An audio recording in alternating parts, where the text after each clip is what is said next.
সম্মানিত উপস্থিতি, আমি আমার আজকের বিষয়কে সামনে রেখে পবিত্র কোরআন থেকে কয়েকটা আয়াতে পাক তিলাওয়াত করেছি। এই তিলাওয়াতের, এই কোরআনের আয়াতের আলোকে আমার আজকের যে প্রতিপাদ্য বিষয়, সেই বিষয়ের আলোকে কিছু কথা আপনাদের সাথে শেয়ার করব ইনশাআল্লাহ। আমি বক্তব্যের শুরুতে হুজুর করিম সাল্লাল্লাহু আলাইহি ওয়াসাল্লামের একটা হাদিস আপনাদের সাথে শেয়ার করব। এই হাদিস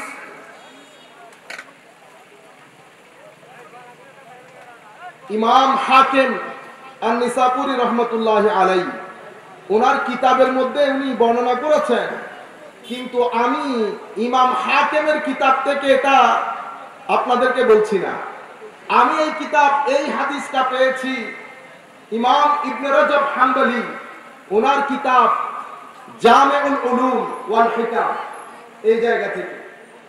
আমি এই কথার সাথে সাথে আমাদের উলামায়ে কেরামের, বিশেষ করে আমাদের যারা জুনিয়র, তাদেরও দৃষ্টি আকর্ষণ করব।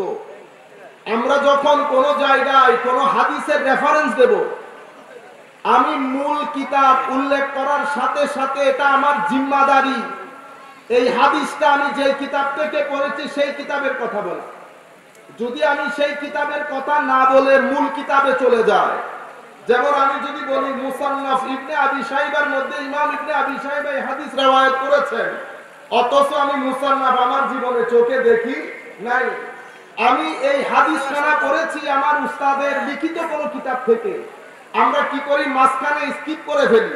কিন্তু মাথায় রাখবেন, আপনি যখন এই হাদিস মুসান্নাফ কিতাবের নাম নেবেন, আশেপাশে আপনার সিনিয়র কিছু ভাই থাকে, তারা আপনার চেহারা সুরত দেখে বলে দেবে আপনি মুসান্নাফ কিতাব আপনার জীবনে দেখেছেন কিনা। সুতরাং এই কাজটা করাকে, এটা এমনিতে আমাদের চট্টগ্রামের ভাষায় চিটিং, একাডেমিক ভাষায় প্লেজারিজম বলি, মানে আসল যেখান থেকে নিয়েছি সেটা না বলে প্রধান যে সোর্স সেটা বলা, এটা ভালো দিক না, এটা আমাদের অ্যাভয়েড করা জরুরি। এটা আমি দিক নির্দেশনামূলক একটা কথা আপনাদের বলার দরকার ছিল, বিদায় দিচ্ছি। আমাদের মাশাআল্লাহ, মাশাআল্লাহ, আমার দুস্থ এসে গেছে, সুবহানাল্লাহ, মাশাআল্লাহ। ইবুবা বহুত বড় আলেম। এগিন জামের কিছু প্রোডাকশন আছে, কিন্তু সামগ্রিক পরিবেশ পরিস্থিতির কারণে ফুল এগিন ফুরিক না ভারতে, ফুল এগিন ফুরিক না ভারতে, নইলে ফুল এগুন যদি প্রপার ফুরিক একটু আর যারা একটু, যারা টিয়া পয়সা আছে ইতারা যদি চাষাবাদ করতো, আজ ইয়ারাতে এই দুর্দশা নিতে ফরণ্য হতো, এই দুর্দশা করতে হতো না আমাদেরকে। আমি আস্তে আস্তে আপনাদেরকে বলবো, আমি আজ থেকে বলে দেই, আপনারা যে ধরনের বক্তব্য শুনতে অভ্যস্ত, আমি সেই ধরনের বক্তব্য শোনাতে অভ্যস্ত না। আমি 10-15 জনের জন্য কথা বলতে এসেছি, সবার জন্য না। সম্মানিত উপস্থিতি, শরীফ আমাদের আল্লামা শরীফ হুজুর সাহেবকে ওয়েলকাম করছে আমাদের মাহফিলের সাথে। আমাদের আরো যারা সিনিয়র উলামায়ে কেরাম আছেন, অনেকজনকে তো আমি চিনতেছি না, সবার প্রতি সম্মান প্রদর্শন করে আমি সবাইকে ওয়েলকাম করছি। তো আমি আপনাদেরকে বলতে চাচ্ছিলাম, এই ধরনের কাজগুলো আমরা পরিহার করব। যেই হাদিস যেই কিতাবের মধ্যে পড়েছি, সেই কিতাবে উনি যে রেফারেন্স দিয়েছেন সেটা উল্লেখ করার সাথে সাথে হাদিসটা আমি যেই কিতাব থেকে পড়েছি সেই কিতাবের কথা বলবো, আমি মূল কিতাবের মধ্যে যাব না। সম্মানিত উপস্থিতি, রাসূল করিম সাল্লাল্লাহু আলাইহি ওয়াসাল্লাম ইরশাদ করেছেন, আমার উম্মত সায়ুসিবু উম্মতি, আমার উম্মত সফর করবে। কি সফর? কদা আল উমাম, আমার উম্মত জাতিগতভাবে আমার উম্মত রোগাক্রান্ত হয়ে যাবে। আমি আপনাদেরকে বলবো, রাসূল পাকের এই হাদিস যেন আমরা দিলের আওয়াজ দিয়ে শুনি, কানের আওয়াজ দিয়ে শুনলে কান দিয়ে বের হয়ে যাবে। আমার নবী সাল্লাল্লাহু আলাইহি ওয়াসাল্লাম বড় দরদ ভরা কণ্ঠে উম্মতকে শোনাচ্ছেন যে আমার উম্মত অনতিবিলম্বে জাতীয়ভাবে একটা রোগে শিকার হবে, রোগাক্রান্ত হবে। সাহাবায়ে কেরাম জিজ্ঞেস করলেন, ইয়া রাসূলুল্লাহ, ওয়া মা দাউল উমাম, হুজুর আপনি যেই জাতিগতভাবে রোগাক্রান্তের কথা বলছেন সেটা কি জিনিস? আমার নবী সাল্লাল্লাহু আলাইহি ওয়াসাল্লাম বলছেন, যে জাতিগতভাবে আমার উম্মত রোগাক্রান্ত হবে, অর্থাৎ জাতিগতভাবে আমার উম্মত আস্তে আস্তে নষ্টামি এবং উগ্রতার দিকে চলে যাবে। কিসের দিকে? ইভল এবং অ্যারোগেন্স। উম্মত জাতিগতভাবে উম্মতের মধ্যে শয়তানি, দুষ্টামি, প্রত্যেক ব্যক্তি যার যার অবস্থান থেকে আল্লাহ, রসুল, কবর, হাসর ভুলে গিয়ে প্রত্যেক ব্যক্তি যার যার অবস্থান থেকে শয়তানের রিপ্রেজেন্টেটিভ হিসেবে কাজ করবে। তাদেরকে দেখলে বোঝা যাবে না তারা আল্লাহ রসুলের উম্মত, আল্লাহ রসুলের উম্মত। দ্বিতীয় কথা, আমার নবী সাল্লাল্লাহু আলাইহি ওয়াসাল্লাম বলেছেন, আত-তাকাসুর ওয়াত তানাফুস ফিদ দুনিয়া। উম্মতের কিছু বলা যদি এগুলা শিরক হইতো, আমার আল্লাহ সূরা ইখলাসের শুরুতে কখনো কুল বলতেন না, কখনো কুল বলতেন না। সূরা ইখলাস পবিত্র কোরআনের সূরাতুত তাওহীদ, যেই সূরার মাধ্যমে আল্লাহ রাব্বুল আলামিন আমাদেরকে একত্ববাদ শিখিয়েছেন। সেই একত্ববাদের সূরাকে আল্লাহ শুরু করেছেন রিসালাত দিয়ে। কি দিয়ে? রিসালাত দিয়ে। তো যদি রিসালাতের নাম নিলে যদি শিরক হতো, আমার আল্লাহ কখনো কুল দিয়ে সূরা শুরু করতো না।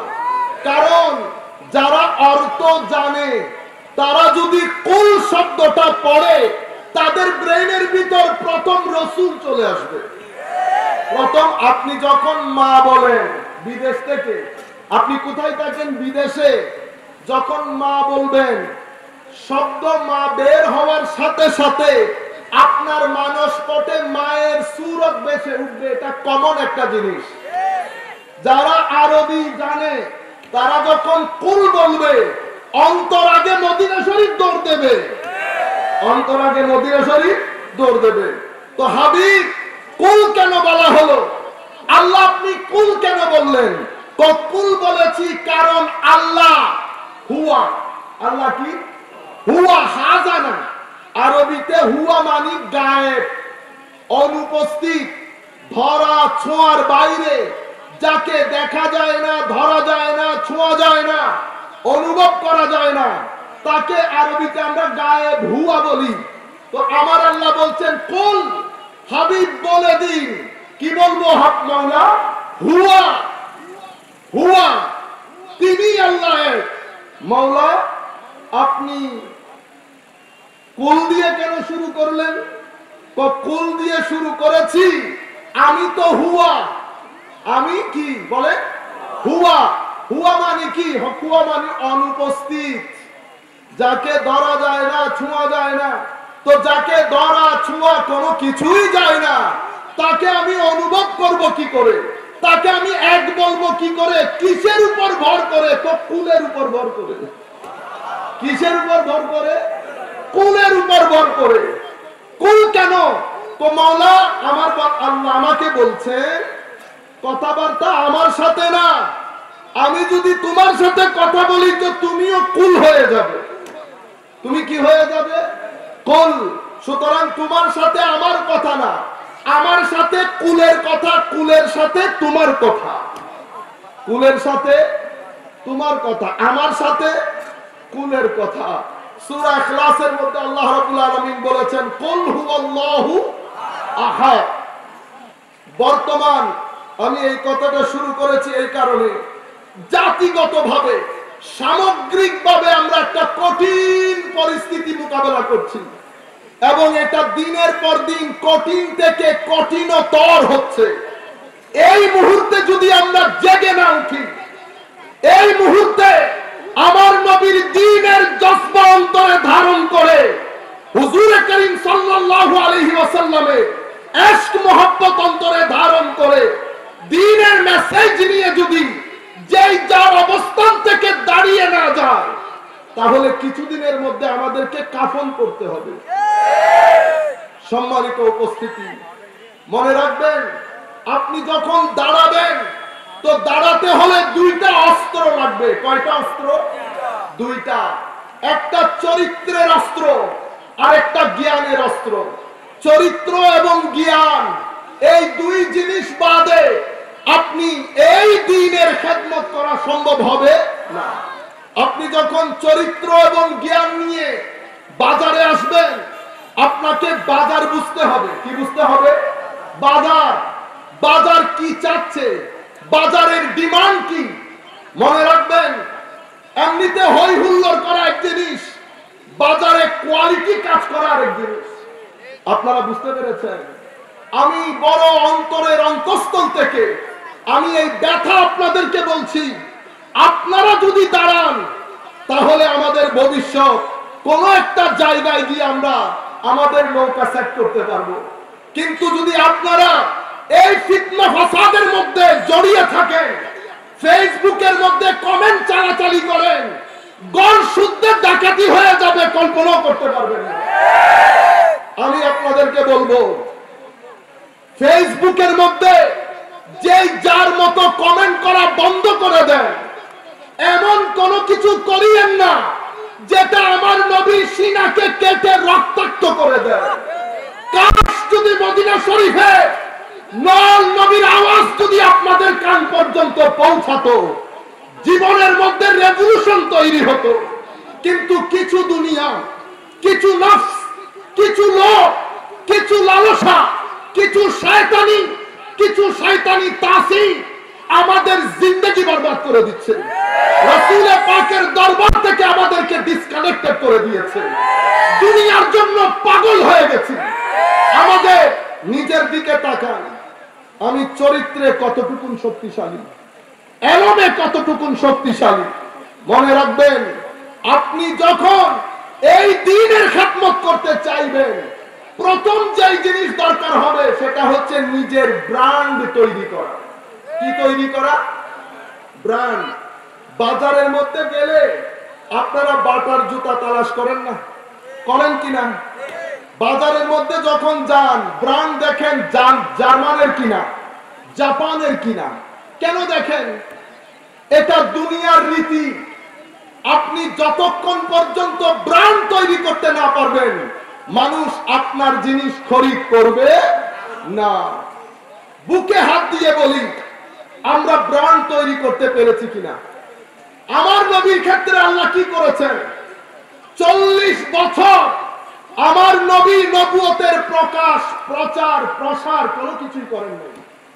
আমার নবী কি তখন নবী ছিলেন না? ছিলেন না?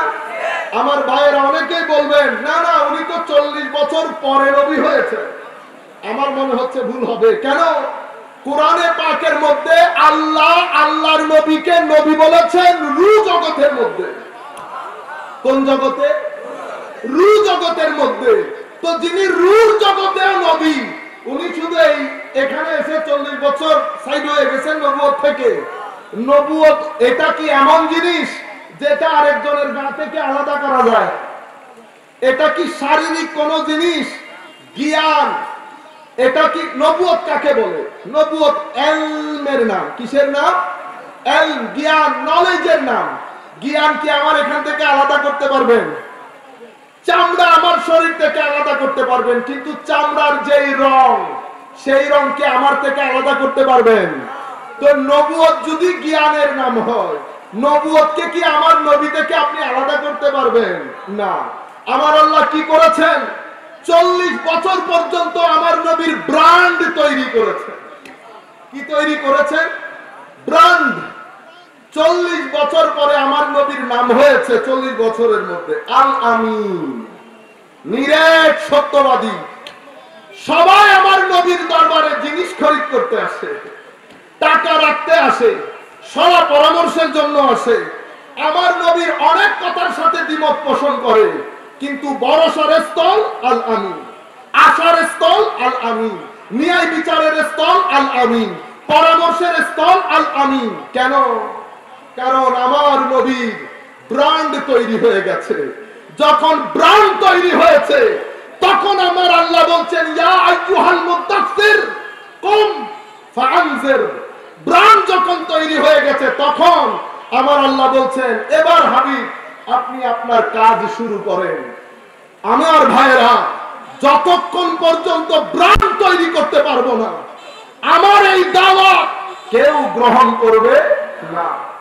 আমার এই দাওয়াত যেই ওয়ালি বুজুর্গদের কাছ থেকে এসেছে তাদের ব্র্যান্ড কেমন ছিল সমাজের মধ্যে, তারা এমন ভাবে নিজেদেরকে তৈরি করেছেন, আপনি তাদের উঠা বসা, চাল চলন, কথাবার্তা প্রত্যেক জায়গা থেকে আপনি আমার নবীর নবুয়তের খুশবু পাইতেন আল্লাহর ওলিদের কাছ থেকে।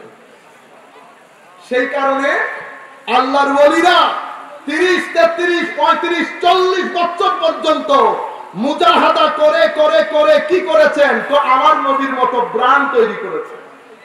কি তৈরি করেছে? ব্র্যান্ড। কেন? কারণ আমার আল্লাহ নবীর মধ্যে আপনি যদি ব্র্যান্ড তৈরি করতে চান, তো আমার আল্লাহ আল্লাহর সৃষ্টি জগতের মধ্যে ব্র্যান্ড তৈরি করার জন্য একটা মডেল বানিয়েছেন, নাম মুহাম্মদ রাসূলুল্লাহ সাল্লাল্লাহু আলাইহি ওয়াসাল্লাম। সেজন্য বলেছেন ওয়ালাকুম ফি রাসূলিল্লাহ উসওয়াতুন হাসানাহ। আমার নবীকে আল্লাহ ব্র্যান্ড করে দুনিয়ার মধ্যে পাঠিয়েছেন। আউলিয়ায়ে কেরাম আমার নবীকে ব্র্যান্ড হিসেবে নিয়েছেন। সেই জন্য সাহাবায়ে কেরামের পরে, সলফে সালেহিন উম্মতের পরে, তাবেঈন আতবাউ তাবেঈনের পরে জমিনের মধ্যে দ্বীনের দাওয়াতের ক্ষেত্রে সবচেয়ে বেশি ভূমিকা রেখেছেন আউলিয়ায়ে কেরাম। কিসের কারণে? বলে ব্র্যান্ডের কারণে। এখন আমার ভিতরে যদি ব্র্যান্ড না আসে, ব্র্যান্ড কিভাবে তৈরি হয়? লেখাপড়ার মাধ্যমে। কেন? কারণ আমার আল্লাহ আমার নবীর উপর যখন ওহী নাযিল করেছেন, তো প্রথম শব্দ বলেছেন ইকরা। কি বলেছেন? ইকরা, পড়তে বলেছেন। তো যেটা করতে বলেছেন সেটা আমি কি করেছি? ছাদের মধ্যে রেখে দিয়েছি, কোনো লেখা পড়া নাই। এরপরে আমার নবীকে আল্লাহ রাব্বুল আলামিন দুইটা জিনিস আল্লাহ আমার নবীকে দান করেছেন। এমনিতে সবকিছু আল্লাহর দান, সবকিছু আমার নবীকে গ্রেট, মহান মহান করে দিয়েছেন। কিন্তু দুইটা জিনিস আমার নবী আল্লাহ এক্সক্লুসিভলি বলেছেন অনেক অনেক অনেক মহান। একটা এলম, আমার নবীর জ্ঞান, আমার নবী জ্ঞান। আর একটা আমার নবীর চরিত্র, চরিত্রকে বলেছেন আযীম। ওয়া ইন্নাকা লাআলা খুলুকিন আযীম। আর ইলমের ক্ষেত্রে বলেছেন ওয়া আল্লামাকা মা লাম তাকুন তা'লাম ওয়া কানা ফাদলুল্লাহি আলাইকা আযীমা। আপনি যা জানতেন না সবকিছু আপনাকে জানিয়ে দিয়েছি। আপনারা আমার নবীর ইলম দিয়ে ফিতা টেপ দিয়ে মাপতে চান না? কতটুকুন জানেন, কতটুকুন জানেন না। কিছুদিন আগে আমাদের এখানকার একজন বড় আলেম, নাম না নেই, তো অনেক আগে আমি একটা ফেসবুকের মধ্যে লাইভ করেছিলাম হুজুর করিম সাল্লাল্লাহু আলাইহি ওয়াসাল্লামের ইলম এবং ইলমে গায়বের উপর। তো উনি আমাকে বলছেন যে আমরা তো ইলমে গায়বের ব্যাপারে দ্বিমত পোষণ করি না, কিন্তু আপনারা যেটা পোষণ করেন সেটা আমরা পোষণ করি না। আজীব বিষয় না? তা আমি ওনাকে বললাম কোনটা আপনি পোষণ করেন যেটা আমি পোষণ করি না? তো উনি আমাকে বলছেন ইলমে গায়েব আল্লাহর নবীর কাছে আছে, যতটুকু আল্লাহ দিয়েছেন ততটুকু। আমি বললাম এই কথা আমি আপনার সাথে একমত, আল্লাহ দেওয়া বা দেখে আমি জানতে পারবো, কিন্তু আপনারা এই কথাটা বলে আমার নবীর ইলমের সমুদ্রের সাথে বেয়াদবি করতে চান। সেই কারণে আমি মিনিটের জন্য ডিসএগ্রি করলাম। আপনি এই কথাটা আমাকে কোরআনের আয়াত দিয়ে বুঝিয়ে দেন যে আল্লাহ বলছেন আমি আপনাকে ততটুকুন জ্ঞান দিয়েছি ইলমে গায়বের যতটুকুন আমি চাই। এই কথাটা কোরআনের আয়াত দিয়ে বুঝিয়ে দেন। এটা তো আপনার বুঝ, কোরআন শরীফের মধ্যে এটা এসেছে কিনা আমাকে বুঝতে হবে না, আপনি কোরআনের আয়াত দেন। আমার নবীকে যে আল্লাহ ইলমে গায়ব দিয়েছেন সেটা আমি আপনাকে কোরআনের আয়াত দিয়ে বলতে পারবো। কোরআনের অসংখ্য আয়াতের মধ্যে আল্লাহ বলেন নাই তিলকা মিন আনবাইল গায়ব নুহিহি ইলাইক আলিমুল গায়ব ফালা ইউযহিরু, আয়াত না ইল্লা মান ইরতাদা মির রাসূল, অসংখ্য আয়াত। কিন্তু আল্লাহ যতটুকু চান ততটুকু দেন, এটা তো কথা সত্য, কথা তো মিথ্যা না। কিন্তু আপনি এই সত্য কথা বলছেন ঠিক, আপনার ভিতরের নিয়ত আরেকটা, ভিতরের নিয়ত আরেকটা আমি বললাম আমার আল্লাহ আমার নবীকে কতটুকু জ্ঞান দিয়েছেন সেটা মাপার যন্ত্র আল্লাহ সৃষ্টির মধ্যে বানান নাই, কিন্তু আমি আপনাকে এক্সপ্রেস করার জন্য বুঝানোর জন্য বলতে পারবো যে আমার আল্লাহ আল্লাহর নবীকে মা কান ওয়া মা ইয়াকুন, এলমের এই দুইটা সীমানা, এলমের এই দুইটা মানে আমাদের সৃষ্টি জগতের যে জ্ঞান সেই জ্ঞানের সীমানা দুইটা, একটা মা কান, এটা এমনিতে আলেম ওলামাদের জন্য বলতেছে, আপনারা না বুঝলেও চলবে, আর একটা মা কানা ওয়া মা ইয়াকুন, এই দুইটা সীমানা আমার আল্লাহ নবীকে মা কানা দিয়েছে ওয়া মা ইয়াকুনও দিয়েছে। কিভাবে?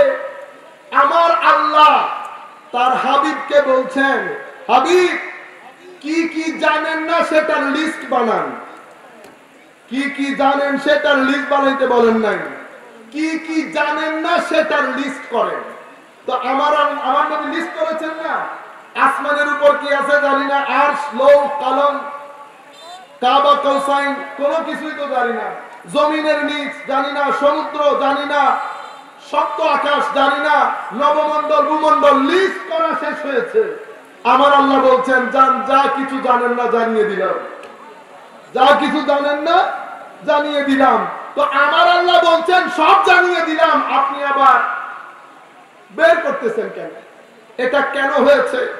সম্মানিত উপস্থিতি, এবং আজীব বিষয় হচ্ছে উম্মতের উপর এই ফিতনার জামানার মধ্যে সবচেয়ে বড় ফিতনা তৈরি করেছে তাফসীরুল কোরআন মাহফিলের নাম দিয়ে নিজের আকীদা প্রচার করার জন্য শত শত তাফসীরুল কোরআন মাহফিল করে করে উম্মতের আকীদাকে খারিজিয়তের দিকে নিয়ে যাওয়া হয়েছে। সম্মানিত উপস্থিতি, তাফসীরুল কোরআন করতে বসেছি, ঠিক না? ঘাটে ঘাটে তাফসীরুল কোরআন, এলাকায় এলাকায় তাফসীরুল কোরআন। উলামায়ে কেরামের কাছে জিজ্ঞেস করেন, মাদ্রাসার মধ্যে তাফসীর করানোর কোনো শিক্ষক খুঁজে পাওয়া যায় না, মাদ্রাসায় তাফসীর করানোর কোনো শিক্ষক পাওয়া যায় না, কিন্তু এলাকায় পাড়ায় মহল্লায় মুফাসসিরের কোনো অভাব নাই। মুফাসসির সাহেব এসে কি করেন জানেন? মুফাসসির সাহেব, আমি শুধু এক্সাম্পল দেই আপনাদেরকে, মুফাসসির কিন্তু তাফসীর করতে আসেন নাই, উনি আসছেন ওনার আকীদা প্রচার করতে। কি প্রচার করতে? আকীদা। এখন উনি যদি ওনার আকীদার কথা বলেন মানুষ তো গ্রহণ করবেন না, উনি কোরআনের উপর ভর করলেন। কোরআনের মধ্যে ইলমে গায়েবের ব্যাপারে আয়াত দুই ধরনের। কয় ধরনের? দুই। কিছু আয়াতের মধ্যে আল্লাহ বলছেন গায়েবের মালিক আমি, আমি ছাড়া গায়েব কেউ জানে না। কোরআনের অসংখ্য আয়াতের মধ্যে আল্লাহ বলছেন গায়েবের জ্ঞান আমি শুধু রাসূলদেরকে দান করি, নবীদেরকে দান করি। আয়াত দুই ধরনের হয়ে গেল না? তাফসীরুল কোরআনে কি হয় জানেন? এই আয়াতগুলা বলা হয় শুধু এক দাসের আয়াত, মানে 17 পৃষ্ঠা থেকে 18 পৃষ্ঠাকে স্কিপ করে 19 পৃষ্ঠায় চলে গেছে, মানুষ তো জানেও না, মানুষ ঘুমের মধ্যে, মানুষ ঘুমের মধ্যে। আলিমুল গায়ব এই সমস্ত আয়াত বলে বলে মানুষকে বোঝানো হয় গায়েবের একচ্ছত্র অধিপতি আল্লাহ, আল্লাহ বাদে কেউ জানেন না। বলেন গায়েবের মালিক কে? সবাই বলে ওঠে আল্লাহ। এটা নিয়ে কি কারো কোনো দ্বিমত আছে? গায়েবের, আরে তুমি গায়েবের কথা বলো, কোন কায়নাতের মালিক আল্লাহ। আমাদের তোমাদের সমস্যা সেই জায়গায় না, জায়গা হচ্ছে আমার নবীকে ইলমে গায়েব দেয়া হয়েছে কিনা। বুঝতে পেরেছেন? এখন কলেজ ইউনিভার্সিটির ছেলেরা বসেছে, তারা জানেও না কোরআনের মধ্যে অন্য ধরনের আয়াত আছে কি নাই। ওয়া ইনদাহু মাফাতিহুল গায়ব লা ইয়ালামুহা ইল্লা হু, আল্লাহর কাছে গায়েবের চাবিকাঠি, আল্লাহ ছাড়া গায়েবের ব্যাপারে কেউ জানে না। এটা নিয়ে আমাদের কোনো দ্বিমত আছে? এটা নিয়ে তো কোনো দ্বিমতই নাই। তো কোরআনের মধ্যে এই ধরনের আয়াত যেমন এসেছে ওই ধরনের আয়াতও এসেছে। আমরা তাফসীরুল কোরআনের নাম দিয়ে ওই আয়াতগুলা বাদ দিয়ে দেই, এই আয়াতগুলা চালিয়ে দেই, যাতে আমার নবীর ইলমের ব্যাপারে উম্মতকে কনফিউজ করা যায়। কেন? কারণ এলমের ব্যাপারে যদি কনফিউজ করি, রাসূল করিম সাল্লাল্লাহু আলাইহি ওয়াসাল্লামের যে মাকাম এবং মর্তবা, এটাকে কি করা যাবে? আন্ডার এস্টিমেট, ডিফেম করা যাবে, নিচে নামানো যাবে। সেই কারণে এই ধরনের যে জবান, এই জবানটা নবী জানেন না, নবী কি জানেন, নবীর এলমের এই অবস্থা, এই জবান আমার নবীর জমানা থেকে এই জমানা পর্যন্ত এক ধরনের জবান। এটা বিয়াদবির জবান, এটা আমার নবীর এলম নিয়ে টানাটানির জবান। এই জবান শুনলে আপনি বুঝতে পারবেন। টিভির মধ্যে হয় টকশো চলতেছে, মুহাম্মাদের নাম যতই জপি ততই মধুর লাগে। ওই জবান যেটা খারিজিয়তের জবান, সেই জবান হঠাৎ করে প্রতিবাদ করলো, এটাও শিরক হয়ে গেছে, এটাও শিরক হয়ে গেছে। এটা জবান, এটা একটা আওয়াজ। এই আওয়াজের মধ্যে ইনিয়ে বিনিয়ে চেষ্টা করা হয় আমার নবীর ব্যক্তিত্ব যেটা আল্লাহ দান করেছেন সেটাকে নিচে নামানোর জন্য।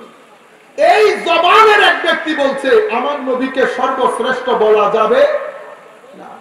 আপনারা বুঝতে পারছেন? এখন এটা একটা জবান। তাফসীরুল কোরআন করতে বসেছে হুজুর, তাফসীর করতেছে। ওয়াকালু, টেনে টুনে তো ওয়াজ। হাবিব আপনি বলে দিন, ইন্নামা আনা বাশারুম মিসলুকুম, আমি তোমাদের মতো মানুষ। বাস, আয়াত আর নাই, আয়াত আর নাই। সাধারণ মানুষ তো বুঝে না, সাতক্ষীরার মানুষ, গ্রামীণ মানুষ যারা কোরআন পড়তেই জানে না, তারা কি আগামাতা কোনো কিছু বুঝতেছে? তাদেরকে বুঝিয়ে দেওয়া হচ্ছে যে এই সমস্ত যারা দ্বীনের আশকের মহব্বতের কথা বলে তারা আসলে কোরআন হাদিস থেকে দূরে। কেমনে? আল্লাহ বলছেন হাবিব আপনি বলে দিন আমি তোমাদের মতো মানুষ। তারা নবীকে তাদের মতো মানুষ বলে না। মানুষ তো বলে ঠিক না, কিন্তু তারা কি করে? আরেক জায়গায় ওয়াজ করে না। এটা আমি আমার ব্যক্তিগত অভিজ্ঞতার কথা বলছি। আমি ওয়াজ দিই, ওয়াজ করে আমার ভাইরা যারা অনেকে সমালোচনা করেন, মাঝখানে আমি চট্টগ্রামের ভাষা কেন বলি? আমাদের এখানে আমরা চট্টগ্রামের লোক নিয়ে একদম গ্রামের মধ্যে কথা বলছি। আপনারা অনেক দূর দূরান্ত থেকে শুনছেন, মূল মেসেজটা মিস করবেন না। সুতরাং দরজাহারা হওয়ার কোনো দরকার নেই। এবার ওয়াজ দিতাম দিয়ে হুজুরে আয় বই ভাত খাই, মাই কতক্ষণ পরপর লিল্লাহি তাকবীর, লিল্লাহি তাকবীর। কিরে ওয়া আহদি তিয়ন্তি ওনারা আর খড়ে দত দিলেন ইবে ইল্লাহ ইবে রাসালত খড়ে গেল হদু জুরিবে মসজিদুল খতিব। তো আর দত দিন দাদি করে হাদত কি হলে তো মারামারি হইছে। হতন হুজুর বাইজ দুনি তাল্লাহ ওনারে দত দিন আর তৈরি করে যাইতো দন যাইতো ইবেরিয়ান দি বল করব। হদুজুর এলাকা খুব ডেঞ্জারাস। আমাদের না এলাকা সেনসিটিভ এমন জিনিস। আই তাহলে কেন মারামারি করতাম না, মারামারি করতাম শুনি, কিন্তু আই আর নবীর রিসালাত বাদ দিয়ে শুধু তাকবীরের মতন হয়। এলে হলে সূরা ইখলাসুতুল কুল বাদ দিয়ে ফলন করিব, সূরা ইখলাসুতুল কুল বাদ দিয়ে ফলন করিব, লা ইলাহা ইল্লাল্লাহ তুন মুহাম্মদুর রাসূলুল্লাহ বাদ দিয়ে ফলন করিব। এলে হইলে কোরআনের অসংখ্য জায়গার মধ্যে আতিউল্লাহ তুন আতিউর রাসূল বাদ দন করিব, ইস্তাজিবু লিল্লাহি তুন ওয়ালির রাসূল বাদ দিয়ে ফলন করিব। ওমান এক জায়গা বাদ দিলে না ব্যাক জায়গা বাদ দন করিব। আর হাসে কোরআনের প্রায় 42 আয়াত আছে, এই আয়াত তুন রাসূল বাদ দিয়ে ফলন করিব। পারিবেন না? তো আই যাই হইলাম রে, এই একই ওয়াজ চলতেছিল। নবী আমাদের মতো, নবী আমাদের মতো, ওনাকে পাঠানো হয়েছে ওহী দিয়ে আমাদেরকে পথ প্রদর্শন করানোর জন্য। ইতারা টানিব ভিন্ন, আবার তারা গরিব না পারি পড়াই গেলাম যাই হইতে ভাই খোদা। পরে আমি বলতেছিলাম ও ভাই আচ্ছা ওয়াদুহা ওয়াল্লাইলের ওয়াজ কিসের ওয়াজ? কারিমের নিতে ওয়াজাদা কা দাল্লান ফাহাদা আছে। আমি বলছি দাঁড়ান, কোরআনের অনুবাদ কখনো কোরআন হয় না, কোরআনের অনুবাদ কখনো কোরআন হয় না। আপনারা বলছেন ইন্না আনজালনাহু ফি লাইলাতুল কদর, নিশ্চয় আল্লাহ লাইলাতুল কদরের রাতে কোরআন নাযিল করেছে। আয়াতের মধ্যে কিন্তু আল্লাহ কোরআন বলে, যেটা আল্লাহ বলে নাই সেটা আপনি বলে দিচ্ছেন। আপনি বলতেছেন হুজুর হু যে তোমার সর্বনাম ইবাল লাইবুলিকে নাউন্দার হান্নাসনা বিশেষ্য, তো বিশেষ্যই বহরে। আমি আপনাদেরকে বোঝাতে চাচ্ছি সম্মানিত ভাইরা, কোরআনের ব্যাখ্যা, কোরআনের অনুবাদ কখনো কোরআন হয় না। যিনি করেন এটা উনার বুঝ ব্যবস্থা। অরিজিনাল কোরআনে আল্লাহ কি বলেছেন আল্লাহ জানেন, আল্লাহ রাসূল জানেন। আমি বলছি দাঁড়ান, ওয়াদ্দুহা ওয়াল্লাইল, আপনি বলছেন সকালের কসম, রাতের কসম। হাবিব আপনাকে ছেড়ে দেই নাই, আমি আপনাকে গুমরাহ করি না। কি কি বলতেছে বুঝতে পেরেছেন? আমি বলছি সিম্পল কথা, আপনি যেভাবে বলেছেন সকালের কসম রাতের কসম আমি আপনাকে ছেড়ে দেই নাই, আমি আপনাকে ছেড়ে দেই নাই, এই কথার সাথে সকালের কসম রাতের কসমের কোনো মিল আছে? বলেন তো দেখি। আপনাকে যদি কথা বলতে দেয় আপনি কি ওইভাবে বলবেন, ওবা আই আরো বড় ড্রামার কসম হয় হদ্দি, কিউ কসম আরো বড় দানো ড্রামার কসম হয় হদ্দি, আই কসমের জায়গা একদম ফানি হই ইবে হনা আগামাতা আছে না, হতাই মনে হবেন না কোনদিন। তো যেটা আপনি বলবেন না সেটা আল্লাহ, তাহলে বোঝা যাচ্ছে ওয়াদ্দুহা দিয়ে আপনি যেটা মনে করছেন হয়তো আল্লাহ সেটা মিনই করে না। ওয়াল্লাইল দিয়ে যেটা আপনি মনে করছেন হয়তো আল্লাহ সেটা বলেনই না। আমি কোরআনে পাকে অসংখ্য তাফসীর ঘাটার পরে আমার শেখ ইমাম রাজির তাফসীর যখন পড়েছি তখন আমার মনে হচ্ছিল আল্লাহ হয়তো ইমাম রাজিকে ইলহাম করে বলেছেন ওয়াদ্দুহা ওয়াল্লাইল দিয়ে আল্লাহ কি বুঝাতে চেয়েছেন। উনি বলছেন এখানে ওয়াদ্দুহা মানে সকাল, সেটা ঠিক, কিন্তু ওয়াদ্দুহা দিয়ে আল্লাহ দিন বুঝাতে চেয়েছে। কি বুঝাতে চেয়েছে? দিনের মধ্যে মানুষ কি করে? কাজ করে, মাথার ঘাম পায়ে ফেলে, কিসের জন্য? রিজিকের জন্য। ওয়াল্লাইল রাতে কি করে? রাতে মানুষ আরাম করে।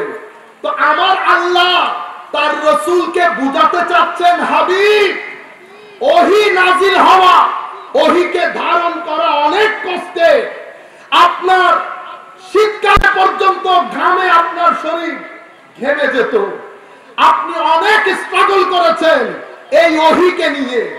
ওয়াদ্দুহা বলে আল্লাহ ওইটা মিন করতে চেয়েছেন। হাবিব অনেক কষ্ট হয়েছে না? অনেক কষ্ট হয়েছে এই ওহী ধারণ করা, এটা প্রচার করা। অনেক সময় ওহীর ভার এমন হতো রাত শীতের ঘুটঘুটে শীতের মধ্যে ঘেমে গেটে আমার নবী একাকার হয়ে যেতেন। এরকম কষ্ট ওহীর জন্য আমার নবী সহ্য করত।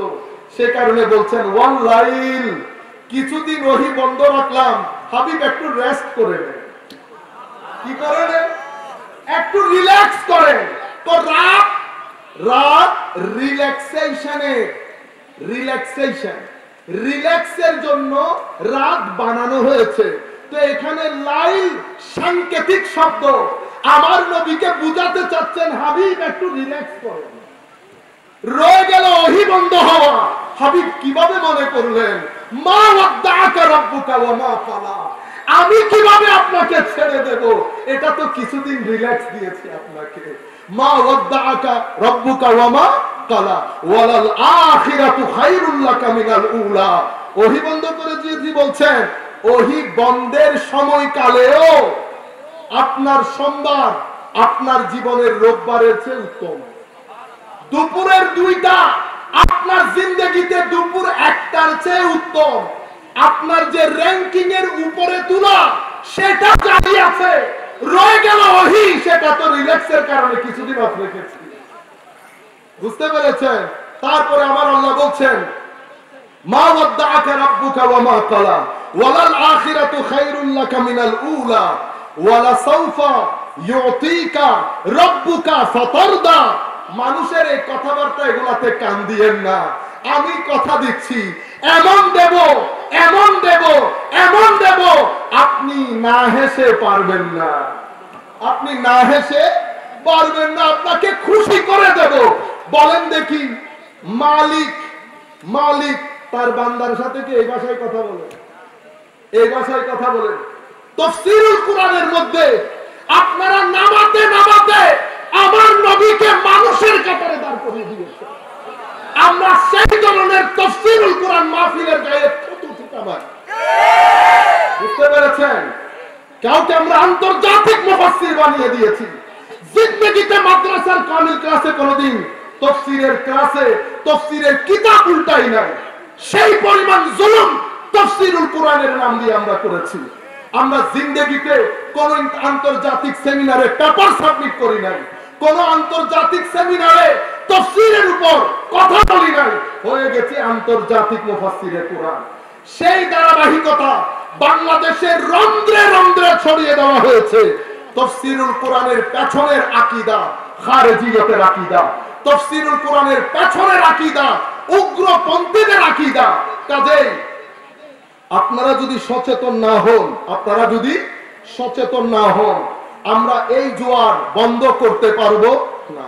কাজেই এই মুহূর্তে আমরা যদি দাঁড়াতে না পারি, ইলম এবং আখলাক দিয়ে আমরা যদি এটাকে প্রতিহত করে সত্যিকার যেটা দ্বীনের দাওয়াত সেটা মানুষের কাছে পৌঁছাইতে না পারি, আমাদের ভবিষ্যৎ অন্ধকার থেকে অন্ধকারতর হবে। সম্মানিত উপস্থিতি, সালাতুন ইয়া রাসূলুল্লাহ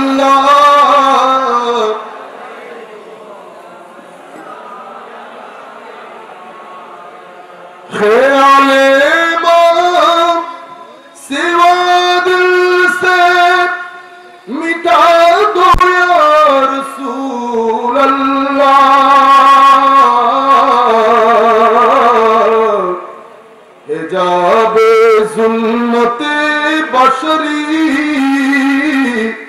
उठा दो या रसूल अल्लाह। सलातुन या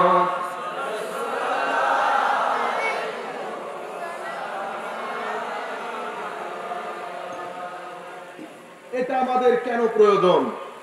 সম্মানিত উপস্থিতি, মনে রাখবেন, কোন জাতি, পৃথিবীতে কোন জাতি যদি তারা চায় তাদের মধ্যে সভ্যতা আসুক, শান্তি আসুক, তো তারা যতক্ষণ পর্যন্ত তাদের চরিত্রে, চিন্তা চেতনায় আমার নবীর চরিত্র এবং চিন্তা চেতনার সাথে সাদৃশ্যপূর্ণ হবে না, সেই জাতি কখনো জাতি হবে। শব্দ মনে রাখবেন দুইটা, একটাকে বলে নেশন, নেশন মানে কি? জাতি। আরেকটা হচ্ছে ক্রাউড, জটলা পাকাই কিছু মানুষ, জটলা পাকাইয়া কিছু মানুষ। মানুষগুলারে যদি জিজ্ঞেস করেন কেন এসেছেন, জানি না। কোথায় যাবেন, জানি না। কেন এসেছি, জানি না। কোথায় যাব, জানি না। দাঁড়িয়ে আছেন কেন, জানি না। মারামারি করছেন কেন, জানি না। আপনি যে এই জিনিসগুলা এরকম রাস্তাঘাটের ময়লা পড়ছে না ডেকে বিক্রি করছেন, মানুষের পেট খারাপ হবে তো কিসে? আপনি যে 5 টাকার জিনিস 25 টাকা বিক্রি করছেন, এটা তো বৈধ না, আমার টাকা লাগবে না। আপনি যে বাজার থেকে 10 নম্বর জিনিস এনে হোটেলের মধ্যে রান্না করে মানুষের পেট নষ্ট করে দিচ্ছেন, জায়েজ আছে? দূর ভাই, জায়েজ না জায়েজের কথা চিন্তার সময় আছে। আপনি যে এই জিনিসের মধ্যে মিক্স করেছেন, এটা তো শিশু বাচ্চাদের শরীর নষ্ট করে দেবে, তো কি হয়েছে? আমি একটু গ্লিমস দিচ্ছি, বুঝতে পারতেছেন তো আমি কি বলছি? আপনি যে 1 ঘন্টা জায়গা আইল কেটে কেটে 1.5 ঘন্টা করে ফেললেন, না না এটা আগেও বড় ছিল, বুঝতে পেরেছেন? এগুলাকে বলে ক্রাউড। কি বলে? ক্রাউড। আপনার জীবনে একটা জিনিস মাথায় রাখবেন, আপনার জীবনে যদি কারো সাথে কখনো কোনো জায়গায় প্রতারণা করেন, কি করেন? প্রতারণা। আমি যদি আপনার সাথে প্রতারণা করি, আমি যে আপনি এখানে আমাকে দাওয়াত করেছেন, আমার এখানে একটা জিম্মাদারি আছে না? জিম্মাদারি কি? আপনি এখানে আমাকে দাওয়াত করেছেন মানুষকে এডুকেট করার জন্য, মানুষকে মোটিভেট করার জন্য, মানুষকে শেখানোর জন্য, দ্বীনের তালিম দিয়ে রাসূলে পাকের সাথে সম্পর্ক যুক্ত করার জন্য। এই জন্যই তো বলেছেন। এগুলা যদি আমার ভিতরে না থাকে, কি করলাম বলেন? প্রতারণা করলাম। প্রতারণা সব জায়গায় হতে পারে। শিক্ষকের মাধ্যমে প্রতারণা, ইমামের মাধ্যমে প্রতারণা, নেতার মাধ্যমে প্রতারণা, বাজারের বিক্রেতার মাধ্যমে প্রতারণা, ক্রেতার মাধ্যমে প্রতারণা। প্রতারণা বলতে থাকেন আপনি। আমার নবীর অ্যানাউন্সমেন্ট একটা, মান গাশারা ফালাইসা মিন্না, বাস। যেই ব্যক্তি আমাদের সাথে প্রতারণা করে সেই ব্যক্তি আমার উম্মতের অন্তর্ভুক্ত। এখন আমার নবী বলছেন তুই আমাদের না। আমি রাত দিন যদি উল্টাও লটকে যায় তো নবীর ওই উম্মতের লিস্টে নাম ঢুকাইতে পারবো কেন? কারণ যখন আমার নবী কেটে দেন, আমি আমার কাছে যাওয়ার কোনো জায়গা নাই। আমার কাছে যাওয়ার জায়গা মদিনা। মদিনা থেকেই যদি নাম কেটে যায় তো আমি কার কাছে যাব? সম্মানিত উপস্থিতি, এবার আমরা সমাজের রন্ধ্রে রন্ধ্রে এটা প্রচার করব। আমার মাধ্যমে কেউ প্রতারিত হচ্ছে কিনা, ভাইয়ের মাধ্যমে বোন, বোনের মাধ্যমে ভাই, ভাবির মাধ্যমে ননদ, ননদের মাধ্যমে ভাবি প্রতারিত হচ্ছে কিনা। আপনার নামাজ, দোয়া, তাসবিহ, তাহলিল কোনো কাজে আসবে না যেখানে আমার নবী ঘোষণা করে দিয়েছেন তুমি আমার দলভুক্ত না, সেখানে আর কোনো কিছু কাজে আসবে না। আপনি বলবেন হুজুর এটা কবরে দেখা যাবে। কোথায় দেখা যাবে? কবরে।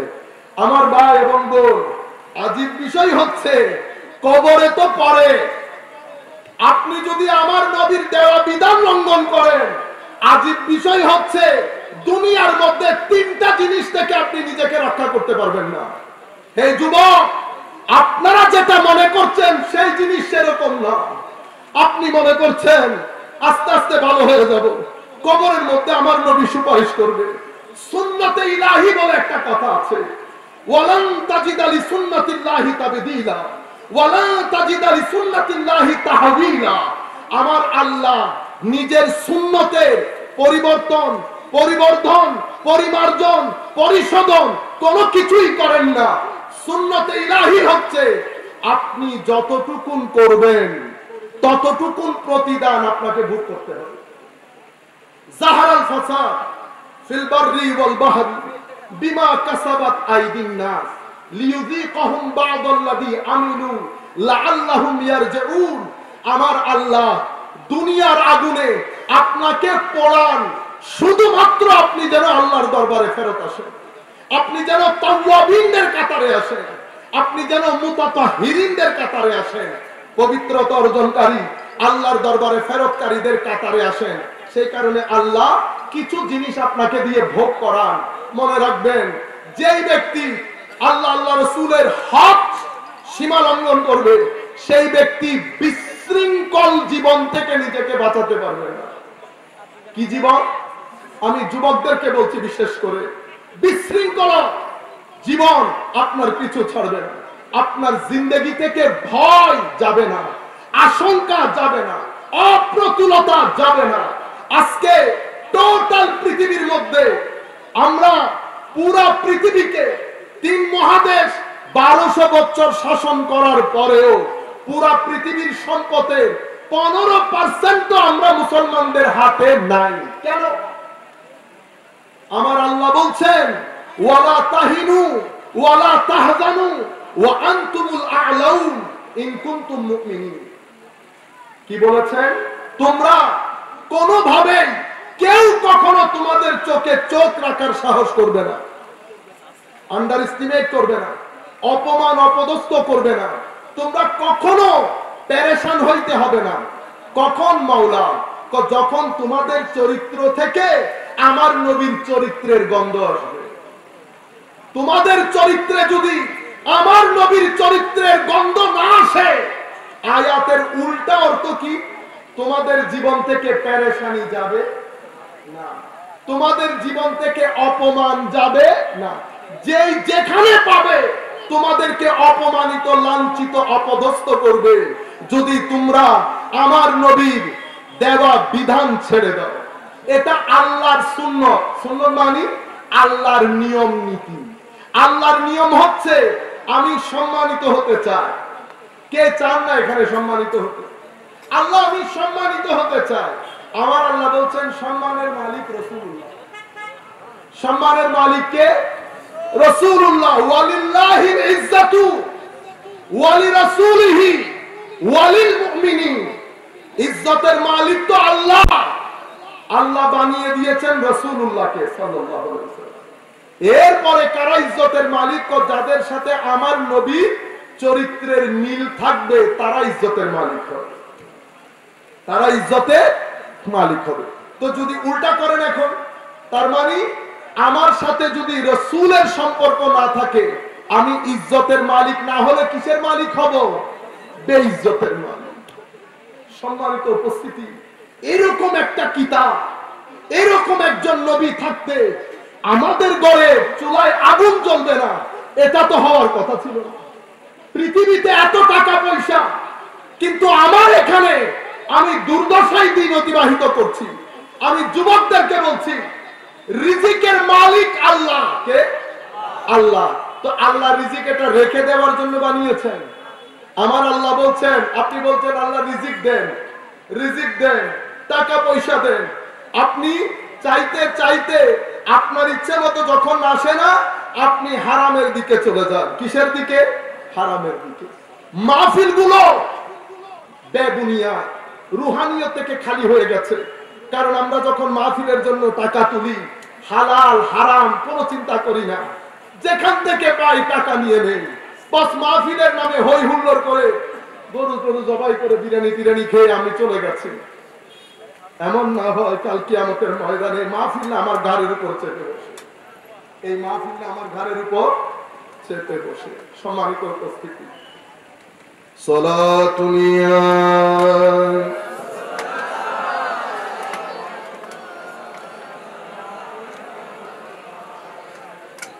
সালাতুনিয়া রাসূলুল্লাহ আলাইকুম সালামুনিয়া হাবিবাল্লাহ আলাইকুম নমিদানম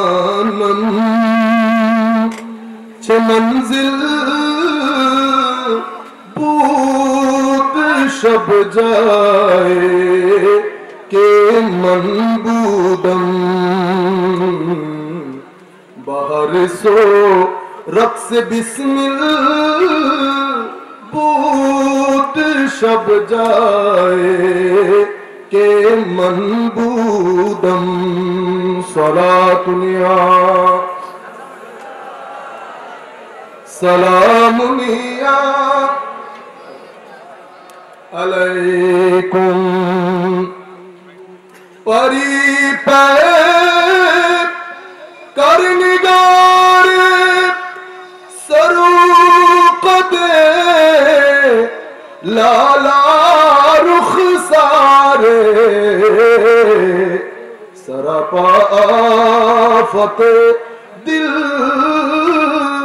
বুত সব যায় কে মনবুদম সালাতুনিয়া রাসূলুল্লাহ আলাইকুম সালামুনিয়া হাবিবাল্লাহ আলাইকুম। সম্মানিত উপস্থিতি, আমি আপনাদেরকে যেটা বোঝাতে চাচ্ছি, সুন্নতে ইলাহি বলে একটা কথা আছে। সুন্নতে ইলাহি মানে আপনি কিছু অর্জন করার জন্য কিছু জিনিস আপনাকে করতে হবে। আমি যখন নিজে পরিবর্তন হব না, আল্লাহ রাব্বুল আলামিন আমাকে পরিবর্তন করবেন না। আপনি যদি চান আপনার রিজিকের দরজা উন্মোচিত হোক, আপনি যদি চান আপনার জ্ঞানের দরজা উন্মোচিত হোক, আপনি যদি চান আপনার সম্মানের দরজা উন্মোচিত হোক, তাইলে আমার আল্লাহ বলছেন এই জিনিসগুলোর জন্য দুইটা জিনিস দরকার। মেইনলি তুমি চেষ্টা প্রচেষ্টা, যতক্ষণ আমি চেষ্টা করব না ততক্ষণ আল্লাহ এটার ফল আমাকে দান করবেন না। এটা আল্লাহর সুন্নত। আল্লাহ আল্লাহর সুন্নতের পরিবর্তন, পরিমার্জন, পরিশোধন কোনো কিছুই করেন না। ওয়ালান তাজিদা লিসুন্নাতিল্লাহি তাহবিলা। ধরেন আমি একটা জাতি, আমি বলছি আমি জাতি। আমার নবী যখন প্রথম ওহী নিয়ে মক্কার জমিনে কাজ শুরু করেছেন, তারাও জাতি ছিল না, ক্রাউড ছিল। কি ছিল? ক্রাউড। কিছু মানুষ একসাথে জটলা পাকিয়ে, কোন নিয়ম নাই, নীতি নাই, শৃঙ্খলা নাই, লোভ, পাওয়ার, মারামারি, দাঙ্গা ফাসাদ, এগুলা সমাজ। এটাই সমাজ। আমার নবী ঢুকলেন, হায় হায় হায়, কাজ শুরু করলেন আমার নবী। একজন একজন একজন একজন করে। দেখেন, ইচ্ছে করলে আমার আল্লাহ আমার নবীকে একদিনে সফলতা দিতে পারতেন, পারতেন না? কিন্তু সেই সফলতা আমার নবীকে একদিনে দেয় নাই। সুন্নতে ইলাহি হচ্ছে আপনি কিছু পাওয়ার জন্য আপনাকে অবশ্যই চেষ্টা করতে হবে, এবং সেটা যদি বড় কিছু হয় আপনাকে সেই আন্দাজে চেষ্টা করতে হবে। আউলিয়ায়ে কেরামের কারামাত আমরা বর্ণনা করি না? কিন্তু এই আল্লাহর ওলিরা ওই কারামাত পর্যন্ত পৌঁছানোর জন্য 30-35 বছর দিনকে রাত করেছে, রাতকে দিন করেছে। এই কথা কিন্তু আমরা মানুষকে বলি না। আমার নবী সাল্লাল্লাহু আলাইহি ওয়াসাল্লাম মক্কার 13 বছরের মধ্যে কি পরিমাণ কষ্ট আমার নবীকে সহ্য করতে হয়েছে, কি পরিমাণ আত্মত্যাগ করতে হয়েছে। পরিবারকে সময় দিতে পারে নাই, রাত দিন এক করে দিয়েছে। সমাজের একজন একজন করে বুঝিয়ে আমার নবী ক্রাউডকে নেশনে পরিণত করছেন। 13 বছর মক্কার জমিনের তাবলীগ। আমার নবী সাল্লাল্লাহু আলাইহি ওয়াসাল্লাম সাহাবায়ে কেরামের অন্তরে আমার নবীর প্রতি একেবারে নিখাত প্রেম জাগরিত করেছেন।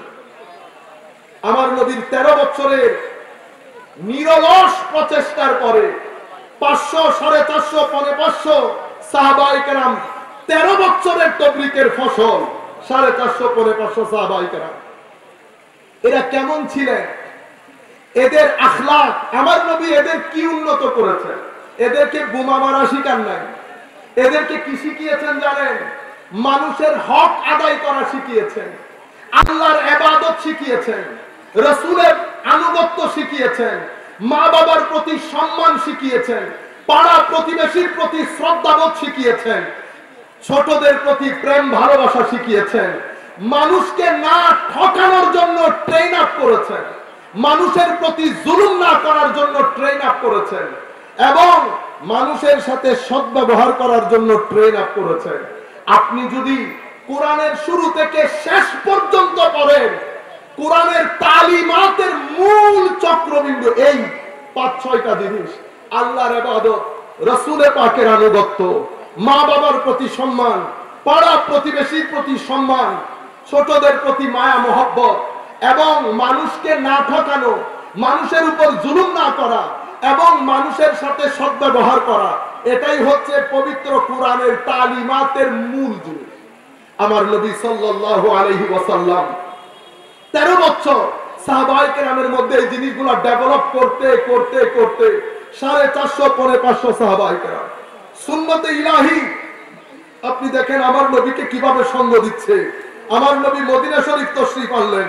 মদিনা শরীফের 10 বছরের পর আমার নবী স্ট্রাগলের সামনে আমার আল্লাহ প্রথমে আমার নবীকে নেতৃত্বের আসনে সমাসীন করেছে 23 বছর পরে। কেন? ওয়ালিল্লাহিল ইজ্জাতু ওয়ালিরাসূলিহি ওয়ালিল মুমিনিন ওয়ালা তাহিনু ওয়ালা তাহজানু ওয়া আনতুমুল আ'লাউন ইন কুনতুম মুমিনিন। ওয়া আনতুমুল আ'লাউন, তোমরাই সবার উপরে থাকবে।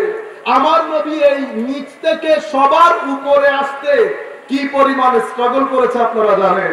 এখন আমরা যদি একই রাস্তায় একই কাজ করতে চাই, আমরা নিজেদের জীবনের সাথে একবার মিলাই দেখবো না আমাদের মধ্যে এই জিনিসগুলো আছে কিনা। আমার নবী কি শিখিয়েছেন দেখেন। সম্মানিত উপস্থিতি, আমরা সবাই চাই আমাদের বিপদ দূর হয়ে যাক। কেউ কি এখানে আছে আমরা চাই না যে আমার বিপদ না যাক?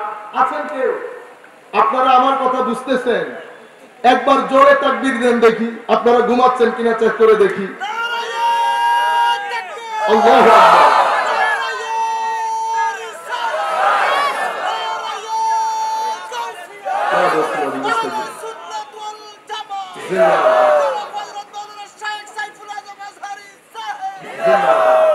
আমি কোন জায়গার কথা বলছি আপনাদের মনে আছে?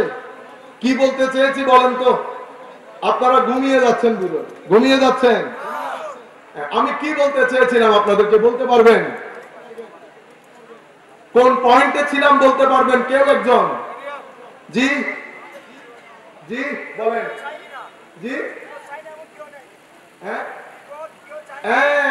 বিপদ। কিন্তু আমার নবী আমাদেরকে শিখিয়ে দিয়েছেন বিপদ কেমনে দূরীভূত হয়।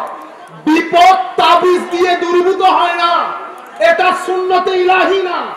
সুন্নতে ইলাহি হচ্ছে আপনি আরেকজনের বিপদে সায় দেবেন।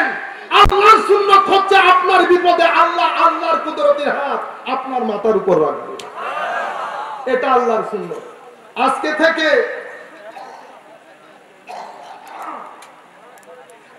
থেকে আপনারা বিপদের জন্য তাবিজের কাছে যাবেন। আমার নবীর হাদিস, এটা মুসলিম শরীফের রিওয়ায়াত। আমার নবী সাল্লাল্লাহু আলাইহি ওয়াসাল্লাম হাদিসে পাকের মধ্যে বলছেন, মান নাফাসা আন মুমিনিন কুরবাতান মিন কুরাবিদ দুনিয়া নাফাসাল্লাহু আনহু কুরবাতান মিন কুরাবি ইয়াউমিল কিয়ামা। আপনি যদি কোন মানুষের দুনিয়ার কোন বিপদ, ওই বিপদে যদি সহযোগিতা করেন, আমার আল্লাহ হাদিসে পাকের মধ্যে রাসূলুল্লাহ ইরশাদ করেন সাল্লাল্লাহু আলাইহি ওয়াসাল্লাম, আমার আল্লাহ আপনার দুনিয়ার বিপদেও সহযোগিতা করবেন, আখিরাতের বিপদেও আল্লাহ সহযোগিতা করবেন। এখন সুন্নতে ইলাহি বুঝতে পারতেছেন তো? আমি যদি সুন্নতে ইলাহির বাইরে যাই, আমার আল্লাহ নূহ আলাইহিস সালামকে বলেছেন, নূহ তুমি নৌকা বানাও। কেন? কারণ দীর্ঘদিন নূহ আলাইহিস সালাম দ্বীনের তাবলীগ করেছেন, মানুষকে সত্য বোঝানোর চেষ্টা করেছেন, মানুষ সেটা বুঝতে রাজি না। নূহ আলাইহিস সালাম আল্লাহর দরবারে দোয়া করলেন, আল্লাহ বলছেন নূহ নৌকা বানাও, তোমার স্বজাতিকে তুফান দিয়ে ধ্বংস করে দেব। নূহ আলাইহিস সালাম নৌকা বানাচ্ছেন, বড় বড় লোকজন তো যাচ্ছে, হাসাহাসি করছে, তামাশা করছে। মনে রাখবেন, দ্বীনের কাজ যখন আপনি করবেন, আপনি দুই ধরনের হামলার শিকার হবেন। কেউ আপনার উপর শারীরিক হামলা করবে, কেউ আপনার সম্মান নিয়ে কুৎসা রটাবে, আপনাকে তামাশা করবে। এই দুই ঘটনা যদি আপনার জীবনে না ঘটে, মনে রাখবেন আপনার খেদমত নববী খেদমত হচ্ছে না। আপনার খেদমত আল্লাহর দরবারে কবুল হচ্ছে কিনা সেটা বুঝবেন দুই ভাবে। প্রথম, মানুষ কুৎসা রটাবে, মানুষ শারীরিক আক্রমণ করবে, মানুষ আন্ডার এস্টিমেট করবে। মৌলবী কি জিনিস? মৌলবী, বুঝতে পেরেছেন? তামাশা করবে, তামাশা। তো নূহ আলাইহিস সালামের সাথে তামাশা করছে। আল্লাহ ওহী নাযিল করলেন, নূহ বলে দাও তামাশা আজকে করে নাও, কালকের ড্রাইভিং সিটে কিন্তু আমি বসবো, কালকের তামাশা কিন্তু চাবিকাঠি আমার হাতে থাকবে। সুতরাং প্রত্যেক ফেরাউনের জন্য দিন নির্ধারিত থাকে, প্রত্যেক ইয়াজিদের জন্য দিন নির্ধারিত থাকে, প্রত্যেক নমরুদের জন্য দিন নির্ধারিত থাকে। ফেরাউনরা ফেরাউনের সময়কাল পর্যন্ত হাসবে, ইয়াজিদ ইয়াজিদের সময়কাল পর্যন্ত হেসেছিল। মনে রাখবেন, ফেরাউনি হাসি, ইয়াজিদি হাসি, নমরুদি হাসি, এটা বড় স্বল্প সময়ের জন্য হয়, বড় স্বল্প সময়ের জন্য হয়। নূহ আলাইহিস সালামের হাসি, হুজুর ইমাম হুসাইনের হাসি, মুসাবি হাসি, এটা দীর্ঘদিন, এটার কোনো সীমা পরিসীমা নাই। ইয়াজিদও হেসেছিল। আল্লামা ইকবাল বলছেন, এই ইমাম, ইমাম হুসাইনকে বলছেন, এই ইমাম, हद ही नहीं तेरे इंतकाम की कि लफ्ज यजीद को गाली से बदतर बना दिया। হুজুর, আপনি যে প্রতিশোধ নিয়েছেন ইয়াজিদ থেকে, সেটার কোনো জবাব নাই, না জবাব। অবাক কাণ্ড না? ইমাম হুসাইন কি প্রতিশোধ নিয়েছেন? না না, হুসাইনি প্রতিশোধ সব সময় এই দা কুমড়া দিয়ে হয় সেরকম না, কিছু প্রতিবাদ, নীরব প্রতিবাদ থাকে। মনে রাখবেন, সব সময় হকের সাথে থাকবেন। হক যত দুর্বলই হোক, হকের সাথে যদি একজনও থাকে, মনে রাখবেন হকের আওয়াজ এটা আজ থেকে 100 বছর পরে হলেও হকের আওয়াজ বুলন্দ হবে। এটা সুন্নতে ইলাহি। আল্লাহর সুন্নত হচ্ছে হকের আওয়াজ কখনো 2-3 মিনিটের জন্য দবাই দিতে পারবেন, 20-30 বছরের জন্য দবাই দিতে পারবেন, কিন্তু চিরদিনের জন্য হকের আওয়াজ কখনো দাবাই রাখা যায় না। হুসাইনি আওয়াজ কিছুদিন বন্ধ ছিল। ইয়াজিদের তাবুর মধ্যে অহংকারের শেষ ছিল না, হুসাইনি তাবুর মধ্যে ধৈর্য ছিল, হক তালাশ করবেন ধৈর্যের মধ্যে। কিসের মধ্যে? ধৈর্যের মধ্যে, ইলমের মধ্যে, দলিলের মধ্যে, ইখলাসের মধ্যে, তাকওয়ার মধ্যে, ধৈর্যের মধ্যে হক থাকে। বাহুবল আর অহংকারের মধ্যে কখনো হক থাকে না। আমাদের ভাইরা বলে না, এখানেও আল্লাহু আকবার, ওখানেও আল্লাহু আকবার, হক কোথায় তালাশ করব? আমার আল্লাহ কত সিম্পল করে দিয়েছেন, ইন্নাল্লাহা মাআস সাবিরিন, ইন্নাল্লাহা মাআল মুসাল্লিন বলেন না। তো সব তাবুতে ঘুরো, যেই তাবুর মধ্যে ধৈর্য আছে সেই তাবুর মধ্যে আল্লাহ আছে। যেই তাবুর মধ্যে ধৈর্য সেই তাবুতে আল্লাহ। তো ইমামে হুসাইনের তাবু কিছুদিনের জন্য মেঘাচ্ছন্ন ছিল, কিন্তু দিন যত গেছে, বছর যত গড়িয়েছে, হুসাইনি তাবু থেকে মেঘ সরে সূর্য উদিত হয়েছে। ইয়াজিদের তাবু চিরকালের জন্য মেঘাচ্ছন্ন হয়ে গেছে। আমার এক ভাই অনেক বছর করোনাকালীন ইয়াজিদ ইয়াজিদ ইয়াজিদ বলছেন না যে আমি আপনাকে দেখা, এটা আমার একটা ভাগ্যের ব্যাপার, আপনার সাথে যে আমি কথা বলতে পারতেছি। কিরকম? আমার ইয়াজিদের পক্ষেও যে মানুষ কথা বলে সেটা আমি শুনছি, কিন্তু আমি কোনোদিন দেখি না। এই প্রথম আপনাকে দেখলাম, শুকরিয়া আল্লাহর দরবারে যে আল্লাহ এটাও দেখাইছে। এই ধরনের বনি আদমও যে দুনিয়ার ভিতরে আছে। আমি বললাম, হুজুর পক্ষে বিপক্ষে দেখেন, আমি ওই ধরনের, আমরা আপনাদের সাথে ওগুলা পারবো না, এই গালা গালি হাবি যাবি না। আমি শুধু আপনাকে একটা রিকোয়েস্ট করব, আপনার যদি এতই ইয়াজিদ প্রেম থাকে, আপনি যদি হুজুর বিয়ে করে থাকেন, সন্তান হওয়ার সম্ভাবনা থাকে, তাইলে আপনি আপনার ছেলের নাম, অথবা ছেলেরা যদি বড় হয় নাতি হওয়ার সম্ভাবনা থাকে, আপনার একজন নাতির নাম ইয়াজিদ রেখে দেখান। Very simple, end of the story.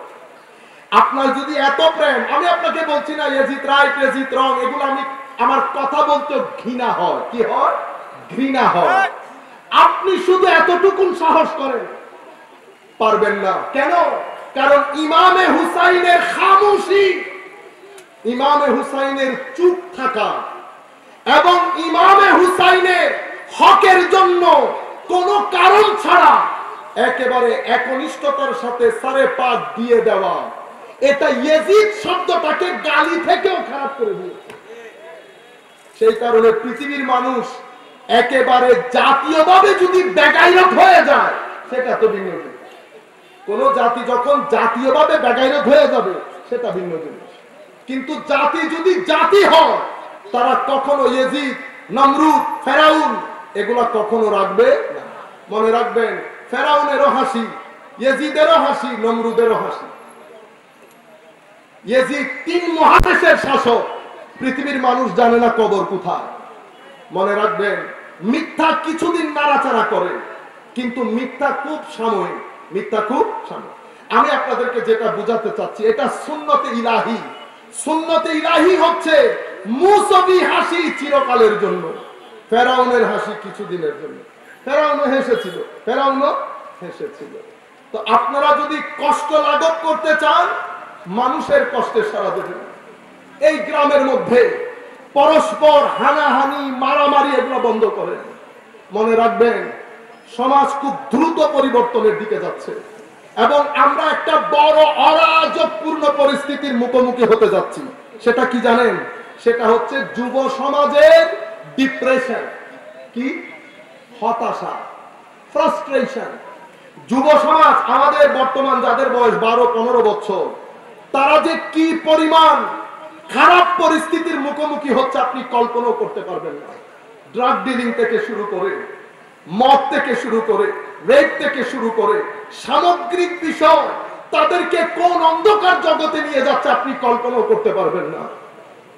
আমাদের যুব সমাজ, বর্তমান যুব সমাজ কতটা চ্যালেঞ্জের মুখোমুখি আপনি দেখেন। আমাদের ধর্মের ক্ষেত্রে যদি বিচার করেন, একজন বলছে আল্লাহর শরীর আছে, আরেকজন বলছে নবী আমাদের মতো, আরেকজন বলছে নবীর দোষ আছে, আরেকজন বলছে নবী আখেরি নবী না, আরেকজন বলছে নবীর হাদিসের কোনো আইনি ভিত্তি নাই, আরেকজন বলছে নবীর মাজারকে রওজা বলা যাবে না, আরেকজন বলে নবীর মা বাবা এটা। দেখছেন অবস্থা? আমি, আমার ছেলেগুলা যুবক কোথায় যাবে? আরেকজন আইসা বলে কোনো মাযহাব নাই, আরেকজন আইসা বলে সাহাবীদের মধ্যে সবাই সাহাবী, এটা নির্ভেজাল বলতে পারবেন না আপনি, কেউ কেউ একটু অন্য ধরনের আছে। আরেকজন আছে আলে বাইতে রাসূলের নাম বেশি নিয়েন না, আবার কেউ কেউ কি বলবে শিয়া বলবে। আরেকজন আছে আউলিয়া ইকরামের মাজারগুলো সব বন্ধ, ওইগুলো উড়াই দাও। বুঝতে পেরেছেন? এগুলো সব তাবলীগে দ্বীন হয়, এগুলো মসজিদের মিম্বর থেকে প্রচারও হয়, প্রসারিত হয় মসজিদের মিম্বর থেকে। আপনি মসজিদে গেছেন দ্বীন শিখার জন্য, এগুলা দ্বীনের নামে শিখানো হয়। কিছুদিন আগে আমি ধানমন্ডিতে পশ এরিয়ার মসজিদ একটা আমাদের হাতে নাই, মসজিদের মধ্যে হুজুর আজকে যেই তারাবি পড়াবেন, তারাবির মধ্যে তিলাওয়াত যেটা করবেন সেটা তাফসীর করছেন। তো রাসূলের স্ত্রী পরকীয়ায় ইন্না লিল্লাহি ওয়া ইন্না ইলাইহি রাজিউন। আমি তারাবি নামাজের মধ্যে চিন্তা করতেছি, ইয়া রব, এটাকে বলে জবানে খারেজি, জবানে, এটা খারেজিদের জবান, যারা শব্দ প্রয়োগের ক্ষেত্রে চিন্তা করে না, শব্দ আমার নবীর শানে কি প্রয়োগ করবে, আরে আমার নবীর শানে শব্দ কিভাবে প্রয়োগ করবে সেটা শেখানোর জন্য আল্লাহ ওহী নাযিল করেছে, আল্লাহ ওহী নাযিল করেছে। আপনি বুঝতে পারছেন?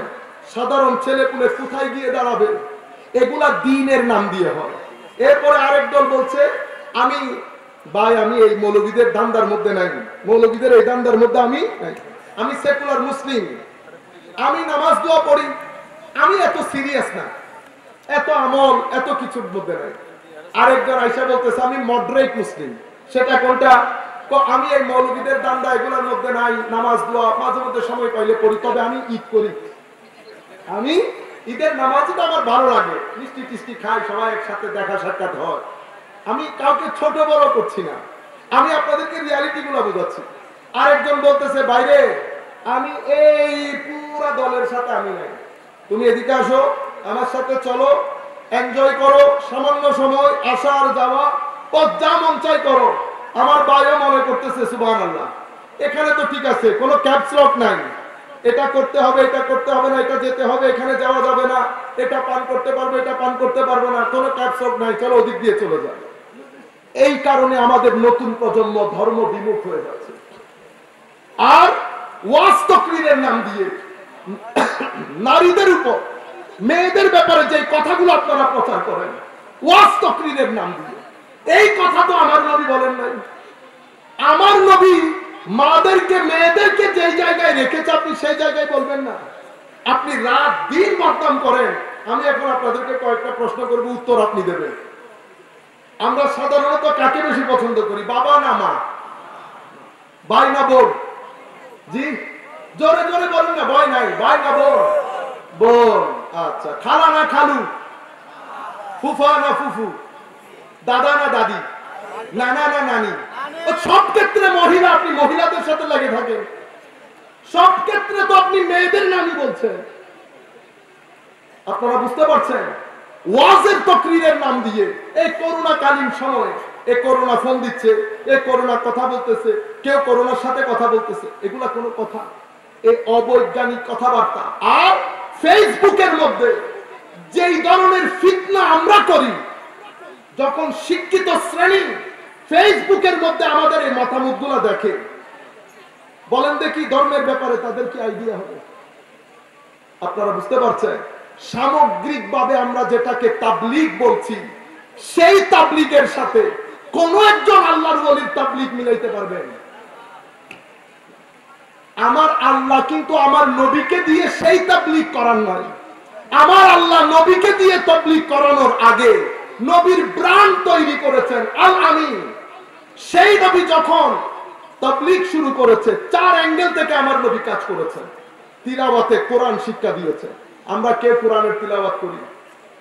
আমাদের মধ্যে এখানে আমরা কয়জন কোরআনের তিলাওয়াত পারি? আমার ভাইরা, তিলাওয়াতে কোরআনই পারি না, আমাকে দিয়ে তাবলীগ হবে? তিলাওয়াত। অতঃপর কি করেছেন আমার নবী? উম্মতের চারিত্রিক পরিশোধন করেছেন, ভিতরের জগতের পবিত্রতা। কারণ মানুষ যদি নিজের ভিতরকে পবিত্র করতে না পারে, এই দেখতে শুনতে এই মানুষ নিচে যেতে যেতে চতুষ্পদ জন্তুর চেয়ে নিকৃষ্ট হয়ে যায়। আমরা আজকে জাতিগতভাবে আপনি চিন্তা করে দেখেন, আমি মানুষকে ঠকানোর পর ঠকাচ্ছি, ঠকানোর পর ঠকাচ্ছি, জুলুম করছি, প্রতারণা করছি না? আমরা এই যে এখন ভোক্তা অধিকার যখন বিভিন্ন জায়গায় যাচ্ছে, আপনারা দেখছেন এক ব্যক্তি শিশুর বাচ্চাদের দুধের সাথে 2 নম্বরই জিনিস দিচ্ছে, তার ভিতর কেঁপে উঠেছে, অথচ সে মানুষ। কেন? কারণ মানুষের জন্য 2টা জিনিস দরকার হয়, একটা শিক্ষা, একটা তার নৈতিক চরিত্রের উন্নতি। শিক্ষা এবং নৈতিক চরিত্রের উন্নতি যদি আপনি মানুষকে দিতে ব্যর্থ হন, যদি শুধু শিক্ষা দেন, নৈতিকতা শিক্ষা না দেন, তরবিয়ত না দেন, কোন জাতিকে কখনো আপনি সভ্য জাতি করতে পারবেন না। শুধু ঢাকা বিশ্ববিদ্যালয় দিয়ে জাতিকে আপনি সুজাতি বানাতে পারবেন না। যদি শুধু ঢাকা বিশ্ববিদ্যালয় দিয়ে জাতিকে সভ্য বানানো যাইতো, তাইলে অক্সফোর্ড, ক্যামব্রিজ, হার্ভার্ড বিশ্ববিদ্যালয় যেখানে আছে, তারা সবচেয়ে বেশি সুখের, শান্তির, নৈতিকতার জায়গা হইত। মনে রাখবেন, শিক্ষা বিশ্ববিদ্যালয় থেকে আসে, নৈতিক শিক্ষা মা বাবার কোলের পরে দরবার থেকে আসে। কি থেকে বলেন? আউলিয়ায়ে কেরামের দরবার, খানেকা থেকে আসে। খানেকা যদি সেই শিক্ষা না দিয়ে ব্যবসা করে, আল্লাহর দরবারে জবাবদিহি হবে। তাহলে উনি ওনার জিম্মাদারি উনি আদায় করছেন না। শিক্ষকের কাজ বিষয় পড়িয়ে দেওয়া। শিক্ষক যদি বিষয় না পড়ান, জিম্মাদার আল্লাহর দরবারে জবাবদিহি হবে। দরবারের কাজ জাতিকে তরবিয়ত দেওয়া। জাতিকে তরবিয়ত কিভাবে দেয়? মানুষের এই নফস, ভিতরে নফস, এটা একটা ময়লার ডিপু, ময়লার ডিপু। এটাকে পরিশোধন করতে হয়। পরিশোধন কিভাবে করতে হয়? তো পরিশোধন রোজার মাধ্যমে, পরিশোধন ইবাদতের মাধ্যমে, পরিশোধন চেষ্টা প্রচেষ্টার মাধ্যমে। কম ঘুম, কম কথা, বেশি আমল, কোরআনের তিলাওয়াত, সৎসঙ্গ, এগুলোর মাধ্যমে যখন আপনি আপনার ভিতরকে পরিশোধন করবেন, সেখানে একটা আলো জ্বলে ওঠে, সেখানে একটা আলো জ্বলে ওঠে। কারো আলো মোমবাতির, কারো আলো হারিকেনে, কারো আলো মেন্টল লাইটে, কারো আলো মার্কারি লাইটে। যাদের ভিতরে মার্কারি লাইট জ্বলে তাদেরকে আল্লাহর ওলি বলি, তাদেরকে আল্লাহ ওলি বলি। আর আমাদের গুলা হচ্ছে একবার জ্বলে আবার বন্ধ হয়। বন্ধ কখন হয়? যখন গুনার বাতাস চলে, নিপু নিপু হয়ে যায়। বাতাস, গুনাহ যখন বন্ধ হয় আবার জ্বলে ওঠে। আবার যখন গুনার বাতাস চলে আবার বন্ধ হয়। গুনার বাতাস বন্ধ হয়ে গেছে, দেখানো পথ ছেড়ে দিয়েছি, সেই তারিখ থেকে আমরা অধপতিত, লাঞ্ছিত, বঞ্চিত, হতাশাগ্রস্ত, আস্তে আস্তে আস্তে এতটুকু নেমে এসেছি। আল্লাহ রাব্বুল আলামিন আমাদের অন্তরকে এখন লক করে দিয়েছেন। এটাকে বলে কবদুল কলব। অন্তর যখন লক হয়ে গেছে, টাকা আছে, পয়সা আছে, শান্তি নেই। ঘরগুলোর মধ্যে অশান্তির আগুন জ্বলছে। মা বাবা ছেলেদেরকে কন্ট্রোল করতে পারছে না, ছেলেরা মা বাবার কথা শুনছে না। মনে রাখবেন, আমি স্ত্রী বলেন, স্বামী বলেন, ছেলে, মা, বোন সবাইকে বলছি, গুনাহ করবেন, বিশৃঙ্খলা থেকে বাঁচতে পারবো না। আমার নবীর সীমা লঙ্ঘন করবেন, বিশৃঙ্খলা থেকে বাঁচতে পারবো না।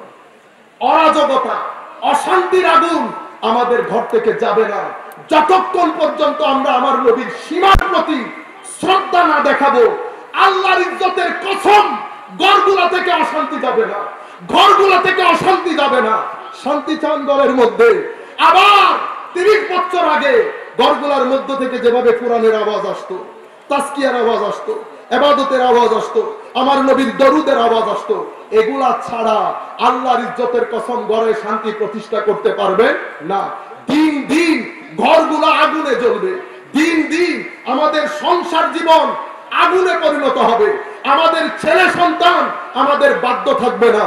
ছেলে সন্তানকে বাধ্য করতে চান, ঘরের মধ্যে যদি বরকত রাখতে চান, শান্তি রাখতে চান, উপায় একটা, এক জায়গার উপায়, সেটা হচ্ছে আমার নবীর রাস্তায় আসা। আমার নবী সাল্লাল্লাহু আলাইহি ওয়াসাল্লাম, আপনি চান আপনার জীবনের মধ্যে সহজবোধ্যতা আসুক, সবাই চায় জীবন সিম্পল হোক। আমার নবী হাদিসে পাকের মধ্যে বলছেন যে ওয়ামান ইয়াসসারা আলা মুসির ইয়াসসারাল্লাহু লাহু আলাইহি ফিদ দুনিয়া ওয়াল আখিরাহ। আপনি কোন কারো কাজে, কঠিন কাজে আপনি যখন সহজ করবেন, তাকে রিল্যাক্স দিবেন, তাকে সহযোগিতা করবেন। মওলাই করিম আপনার সকল কাজ আপনার হককে ইজি করে দেবে। আমি এটা আপনাদেরকে বুঝাতে চাচ্ছি। আপনি যতক্ষণ পর্যন্ত মানুষ কেন্দ্রিক হবেন না, মানুষকে সহযোগিতা করা, মানুষের জন্য কাজ করা, মানুষের দুষ্ত্রুটি গোপন করা, আপনি যদি শান্তি চান মানুষের জন্য কাজ করেন। আপনি যদি শান্তি চান আল্লাহ আল্লাহ রসুলের দেওয়া বিধানের প্রতি শ্রদ্ধাবোধ দেখান। রাসূল করিম সাল্লাল্লাহু আলাইহি ওয়াসাল্লাম হাদিসে পাকের মধ্যে ইরশাদ করছেন, আপনি যদি চান আল্লাহ রাব্বুল আলামিন আপনার সহযোগিতায় থাকুক, কে চান না যে আল্লাহ আমাকে সহযোগিতা না করুক?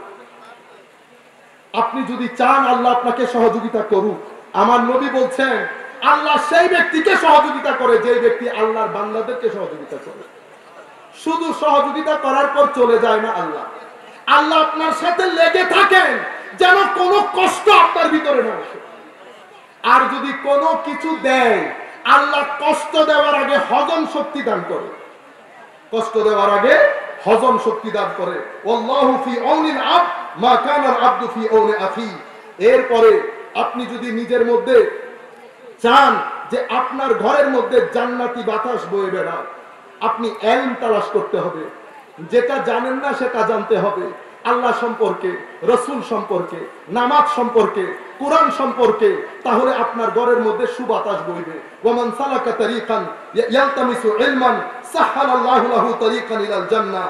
আমার আল্লাহ বলছেন জান্নাতের বাতাস যদি ঘরের মধ্যে বইতে চাও তো অবশ্যই ইলম কেন্দ্রিক জানা, নামাজ, দোয়া, কোরআন তিলাওয়াত, যেগুলো আমরা বাদ দিয়ে দিয়েছি। এরপরে বলছে وما اجتمع قوم في بيت من بيوت الله يتلون كتاب الله ويتدارسون بينهم إلا نزلت عليهم السكينة وغشيتهم الرحمة। আপনি শান্তি চান, রহমত চান, দয়া চান, আমার আল্লাহ বলছেন দয়া, রহমত এগুলো আপনার ঘরে অটোমেটিক্যালি চলে আসবে যদি আপনার ঘরে তিলাওয়াতে কোরআন থাকে এবং কোরআনের গবেষণা থাকে, কোরআনের লেখাপড়া থাকে। রহমতের পিছনে আপনাকে ছুটতে হবে না, রহমত আপনার পিছনে ছুটবে। এটাই হচ্ছে সুন্নতে ইলাহি। আমি ফিগার আউট করি সুন্নতে ইলাহিকে। আমরা যদি আপনাকে এভাবে বলি যে আপনি যদি চান আপনি সম্মানিত হবেন, আপনি যদি চান আপনার সমস্যা দূরীভূত হোক, ভেরি সিম্পল। কিরকম? আপনি মানুষের সমস্যা দূরীভূত করেন। আপনি যদি চান আপনার কাজগুলো সহজ হোক, আপনি মানুষের কাজ সহজ করে দেন। আপনি যদি চান আল্লাহ আপনার সহযোগিতায় থাকুক, তো আপনি মানুষকে সহযোগিতা করেন। আপনি যদি চান আপনার ঘরে জান্নাতের সুবাতাস বয়ে বেড়াক, আপনি কোরআন, হাদিস, কবর, কিতাব কিনে ঘরের মধ্যে রেখে এগুলা পড়েন। আমাদের ধর্মের মধ্যে লেখাপড়া অনেক গুরুত্বপূর্ণ জিনিস। আমি যদি এভাবে বলি, ক্রাক্স অফ দিস রিলিজিয়ন, ধর্মের মৌলিকত্ব আমাদের জ্ঞান, ইলম, যেটা আমরা ছেড়ে দিয়েছি। ওয়াজের পর ওয়াজ করি, তকরিরের পর তকরির করি, কোনো লেখাপড়া থাকে না, ওয়াজের পেছনে কোনো গবেষণা থাকে না। 3 ঘন্টার বক্তব্যের জন্য যদি 1.5 দিন অন্তত লেখাপড়া না করি, তাহলে তো আমি প্রতারণা করেছি আপনার সাথে। আপনারা বুঝতে পারছেন? যতক্ষণ পর্যন্ত আমার সাথে আমার নবীর সম্পর্ক থাকবে না, আমার সাথে আমার নবীর ইমোশনাল অ্যাটাচমেন্ট থাকবে না, বক্তব্য এটা ফান থাকে না, ফান বাস আপনার প্রফেশন। আপনারা বুঝতে পারছেন? আমরা কিছু কোয়ালিটি কাজ করা বড় জরুরি। আমি এই কথাগুলো আপনাদেরকে বলছি কারণ আমরা যেতে যেতে খুব খারাপ একটা জায়গায় চলে যাচ্ছি, যেই জায়গা থেকে জাতিকে উদ্ধার করা আমাদের জন্য বড় জরুরি। এবং এটা কি পরিমাণ গুরুত্ব দেওয়া হয়েছে দেখেন। হুজুর করিম সাল্লাল্লাহু আলাইহি ওয়াসাল্লাম, আবু দাউদ শরীফে আছে, তিরমিজি শরীফে আছে হাদিস। আমি তিরমিজি riwayat আপনাদের কাছে পড়ছি। হযরত আবু দারদা বলছেন, হুজুর করিম সাল্লাল্লাহু আলাইহি ওয়াসাল্লাম ইরশাদ করছেন, আলা উখবিরুকুম বিআফদাল মিন দারাজাতিস সালাতি ওয়াস সিয়ামি ওয়াস সাদাকা। হে আমার সাহাবায়ে কেরাম, তোমরা কি চাও আমি তোমাদেরকে বলি এমন কাজ যেটা রোজা থেকে উত্তম, সালাত থেকে উত্তম, সাদকা থেকে উত্তম? সাহাবায়ে কেরাম বললেন, ইয়া রাসূলুল্লাহ, হ্যাঁ চাই, বানা ইয়া রাসূলুল্লাহ। হুজুর করিম সাল্লাল্লাহু আলাইহি ওয়াসাল্লাম ইরশাদ করলেন, ইসলাহু যাতিল বাইন। আমার নবী বলছেন তোমরা পরস্পরের সম্পর্কগুলা সুন্দর করে নাও। পরস্পরের সম্পর্ক সুন্দর করে দেওয়া, কোন ভুল বুঝাবুঝি হলে সেটা দূর করে দুইজনের সম্পর্ক ঠিক করে দেওয়া, সেটা নামাজ, সাদাকা, নফল নামাজ, সাদকা এবং হুজুর করিম সাল্লাল্লাহু আলাইহি ওয়াসাল্লাম ইরশাদ করেছেন রোজা নফল রোজা থেকে উত্তম। দেখেন তো দেখি আমরা এখন ভাই বোনের সাথে সম্পর্ক নষ্ট করে দিচ্ছি। আমি এখন আপনাদেরকে আখেরি আমার হাতে 5 মিনিট সময় আছে। হযরত আলী রাদিয়াল্লাহু তাআলা আনহু দুনিয়া থেকে চলে যাবেন, খারেজিদের আঘাতে উনি শেষ নিঃশ্বাস ত্যাগ করবেন। সেই অবস্থায় উম্মতকে কিছু ওসিয়ত করেন নিজের 2 সন্তান হযরত ইমাম হাসান ইমাম হুসাইন রাদিয়াল্লাহু তাআলা আনহু আজমাইনকে। ইমাম হযরত আলী যখন ওসিয়ত করছেন উনি তখন 3 মহাদেশের শাসক। উনি যদি সাধারণ আলেম হতেন আমি এটাকে একভাবে ব্যাখ্যা করতাম। উনি শাসক হিসেবে যখন তালকিন দিচ্ছেন ওসিয়ত করছেন এটাকে আমি আরেকভাবে ব্যাখ্যা করতে হবে। উনি বলছেন তোমরা যদি, তোমাদেরকে আমি ওসিয়ত করছি, সেই ওসিয়তের মধ্যে ভেরি ভেরি ইম্পর্টেন্ট, অনেক সিগনিফিকেন্ট, এক্সক্লুসিভ, কম্প্রিহেন্সিভ একটা ওসিয়ত ছিল, তোমরা মুআমালাগুলো ঠিক রাখিও। কি ঠিক রাখিও? মুআমালা। মুআমালা মানে বিহেভিয়ার, ডিলিং। আমার ডিলিং কার সাথে? প্রথমে আল্লাহর সাথে। আপনি যদি দুনিয়ার মধ্যে রুল করতে চান, শাসন করতে চান, সম্মানের চেয়ারে বসতে চান, আপনি যদি চান মানুষ আপনার কথা শুনুক, মনে রাখবেন অবশ্যই প্রথমে আল্লাহর মুআমালা ঠিক করতে হবে। কোরআনে পাকের মধ্যে বনী ইসরাইলকে তাদের শ্রেষ্ঠত্ব অর্জনের জন্য মাওলায়ে কারীম তাদের কাছ থেকে একটা ওয়াদা নিয়েছেন, চুক্তি, কোভেনেন্ট। ওয়াইজ আখাযনা মিসাকা বনী ইসরাঈল লা তা'বুদুনা ইল্লাল্লাহ। বনী ইসরাইল শ্রেষ্ঠত্ব পেয়েছে, তার আগে আল্লাহ মিসাক নিয়েছেন, ওয়াদা নিয়েছেন। প্রথম ওয়াদা লা তা'বুদুনা ইল্লাল্লাহ, ইবাদত একমাত্র আল্লাহ। ইবাদত কার? আল্লাহ। ওয়া বিল ওয়ালিদাইনি ইহসানা, অতঃপর মা বাবার প্রতি ইহসান। তো আমাদের মুআমালা ঠিক করতে হবে আল্লাহর সাথে, অতঃপর রাসূলের সাথে সাল্লাল্লাহু আলাইহি ওয়াসাল্লাম। রাসূলের মুআমালা 2 ধরনের, একটা আনুগত্যের আর একটা মহাব্বতের। আমার যে সমস্ত ছেলেদের অন্তর থেকে আমার নবীর ইশক দূরীভূত হয়ে গেছে, আপনারা সাহাবায়ে কেরামের দিকে দৃষ্টি দেন। এই সাহাবায়ে কেরাম আমার নবীর থুতু মুবারক নিয়ে মুখে বুকে লাগিয়েছেন, আমার নবীর চুল মুবারক হেফাজত করেছেন, আমার নবীর নখ মুবারক হেফাজত করেছেন, ঘাম মুবারক আতর হিসেবে ব্যবহার করেছেন। এই আন্দাজে আমার নবীর ব্যবহৃত ওযুর পানি মুখে বুকে লাগিয়েছেন। চিন্তা করে দেখেন রুয়ে জমিনের মধ্যে কেউ কারো নেতা, কারো ইমাম, কারো পেশওয়াকে এই আন্দাজে সম্মান করে নাই যে আন্দাজে সাহাবায়ে কেরাম করেছেন। আমরা কখনো বাড়িয়ে বলছি না। সম্মানিত উপস্থিতি, নবীর প্রতি এই সম্মান এবং আনুগত্য, এটা নবীর মুআমালা। এরপরে সাহাবায়ে কেরামের সাথে তাজিম, আলে বাইতে রাসূলের সাথে তাজিম, আউলিয়ায়ে কেরামের সাথে নিসবত, ফেজ, এগুলার সাথে সম্মান, মা বাবার প্রতি সম্মান, পাড়া প্রতিবেশীর প্রতি সম্মান। এই মুআমালাগুলো আমাদেরকে ঠিক করতে হবে। যদি আমি সম্মান চাই, আমি এই মুআমালাগুলো যদি ঠিক না করি কি হবে? এটা মনে করতে পারেন বক্তব্যের একটা ক্রাক্স মনে করতে পারেন।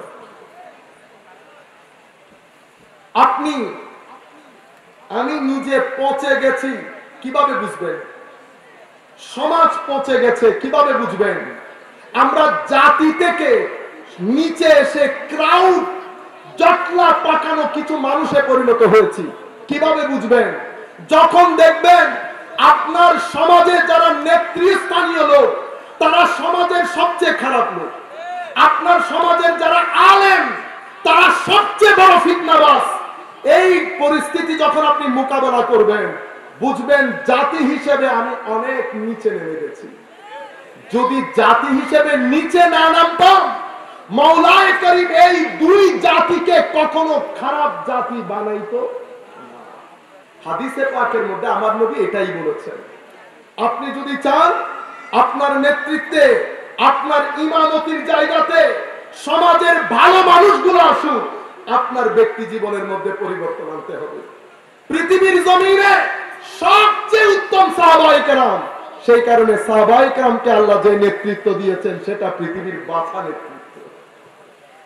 রাসূল করিম সাল্লাল্লাহু আলাইহি ওয়াসাল্লাম তাবেঈন পৃথিবীর দ্বিতীয় বৃহত্তম অনেক তাকওয়া পরহেজগার জাতি, সেই জন্য তারা নেতৃত্ব পেয়েছে সাহাবায়ে কেরাম। আপনি যদি চান আপনার নেতৃত্বে ইমামতিতে ভালো মানুষগুলো আসুক, আপনি নিজেকে ভালো হতে হবে। নিজে ভালো হতে হলে আমার নবী সাল্লাল্লাহু আলাইহি ওয়াসাল্লামের এই দেখানো পথ। আমি আবারও আমার বক্তব্য শেষ করার আগে আপনাদেরকে বিনয়ের সাথে বলবো, সমাজ খুব দ্রুত পরিবর্তনের দিকে যাচ্ছে। আখলাকিভাবে আমরা অনেক বড় একটা অবক্ষয় হচ্ছে। জাতি হিসেবে সামগ্রিকভাবে আমরা অবক্ষয়ের শিকার। ঘরের মধ্যে মা বাবাগুলো অনেক বেশি অসহায়, ঘরের মধ্যে আমাদের এলাকার মধ্যে পাড়া প্রতিবেশী অনেক বেশি অসহায়, সমাজের মধ্যে গরিব শ্রেণী অনেক বেশি অসহায়। আমরা ব্যবহার ভুলে যাচ্ছি, আমরা বিহেভিয়ার দেখে মোরাল নৈতিক জায়গা থেকে সরে যাচ্ছি দিন দিন। আমরা আস্তে আস্তে লোভী জাতিতে পরিণত হচ্ছি। আমরা আমরা থেকে আমিতে চলে এসেছি, সহযোগিতা থেকে প্রতিযোগিতার দিকে চলে আসছি। আমরা সামগ্রিকভাবে এই নৈতিক অবক্ষয়ের কারণে আমরা ফ্রাস্ট্রেটেড এবং ডিপ্রেসড হচ্ছি। আমি নিজেকেও বাঁচাবো, জাতিকেও, নতুন প্রজন্মকেও বাঁচাতে হবে ফ্রাস্ট্রেশন থেকে, ডিপ্রেশন থেকে, মদ থেকে, অসামাজিক কার্যকলাপ থেকে। আসেন আমার নবী সাল্লাল্লাহু আলাইহি ওয়াসাল্লামকে আমরা খুশি করি, আমরা আমার নবীর চরিত্রে নিজের চরিত্রকে রাঙাই, আমাদের জীবনের মধ্যে একটা পরিবর্তন আনি। কারো জন্য না, আমার জন্য, আমার ভবিষ্যৎ প্রজন্মের জন্য। কোরআনে পাকের মধ্যে আল্লাহ ইরশাদ করছেন, ওয়াল আসর ইন্নাল ইনসানা লাফি খুসর, নিশ্চয়ই মানুষ, আমরা সবাই সামগ্রিকভাবে ক্ষতির মধ্যে আছি। ক্ষতি থেকে বাঁচতে হলে ঈমান লাগবে, আমল লাগবে। ঈমান আমার নবীর মহব্বত ইশকের মধ্যে ফানা হয়ে যাওয়ার নাম, আমল ইখলাসের নাম, এরপরে হক এবং ধৈর্য। এই চার জিনিসের মাধ্যমে আমরা বর্তমান সময়কে মোকাবেলা করব। মনে রাখবেন কেন করব? কারণ আল্লাহ আমাদেরকে এমনি সৃষ্টি করে দেয় নাই। আফা হাসিবতুম আন্নামা খালাকনাকুম আবাসা, তোমরা কি মনে করেছো আমি এমনিতেই তোমাদেরকে সৃষ্টি করে দিয়েছি? ওয়া আন্নাকুম ইলাইনা লা তুরজাউন, তোমরা আমার দিকে ফেরত আসবে না। তোমার মানাসিয়া খালকা, তোমরা তোমাদের সৃষ্টি ভুলে গেছো।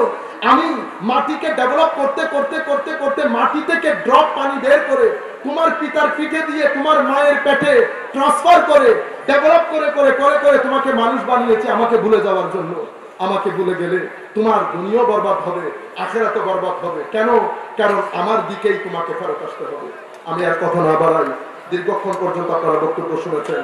সকলের প্রতি ভালোবাসা, শ্রদ্ধা জানিয়ে আমরা আমাদের বক্তব্য এখানে শেষ করছি। ওয়া আখিরু দাওয়ানা আলহামদুলিল্লাহি রাব্বিল আলামিন। আসসালামু আলাইকুম।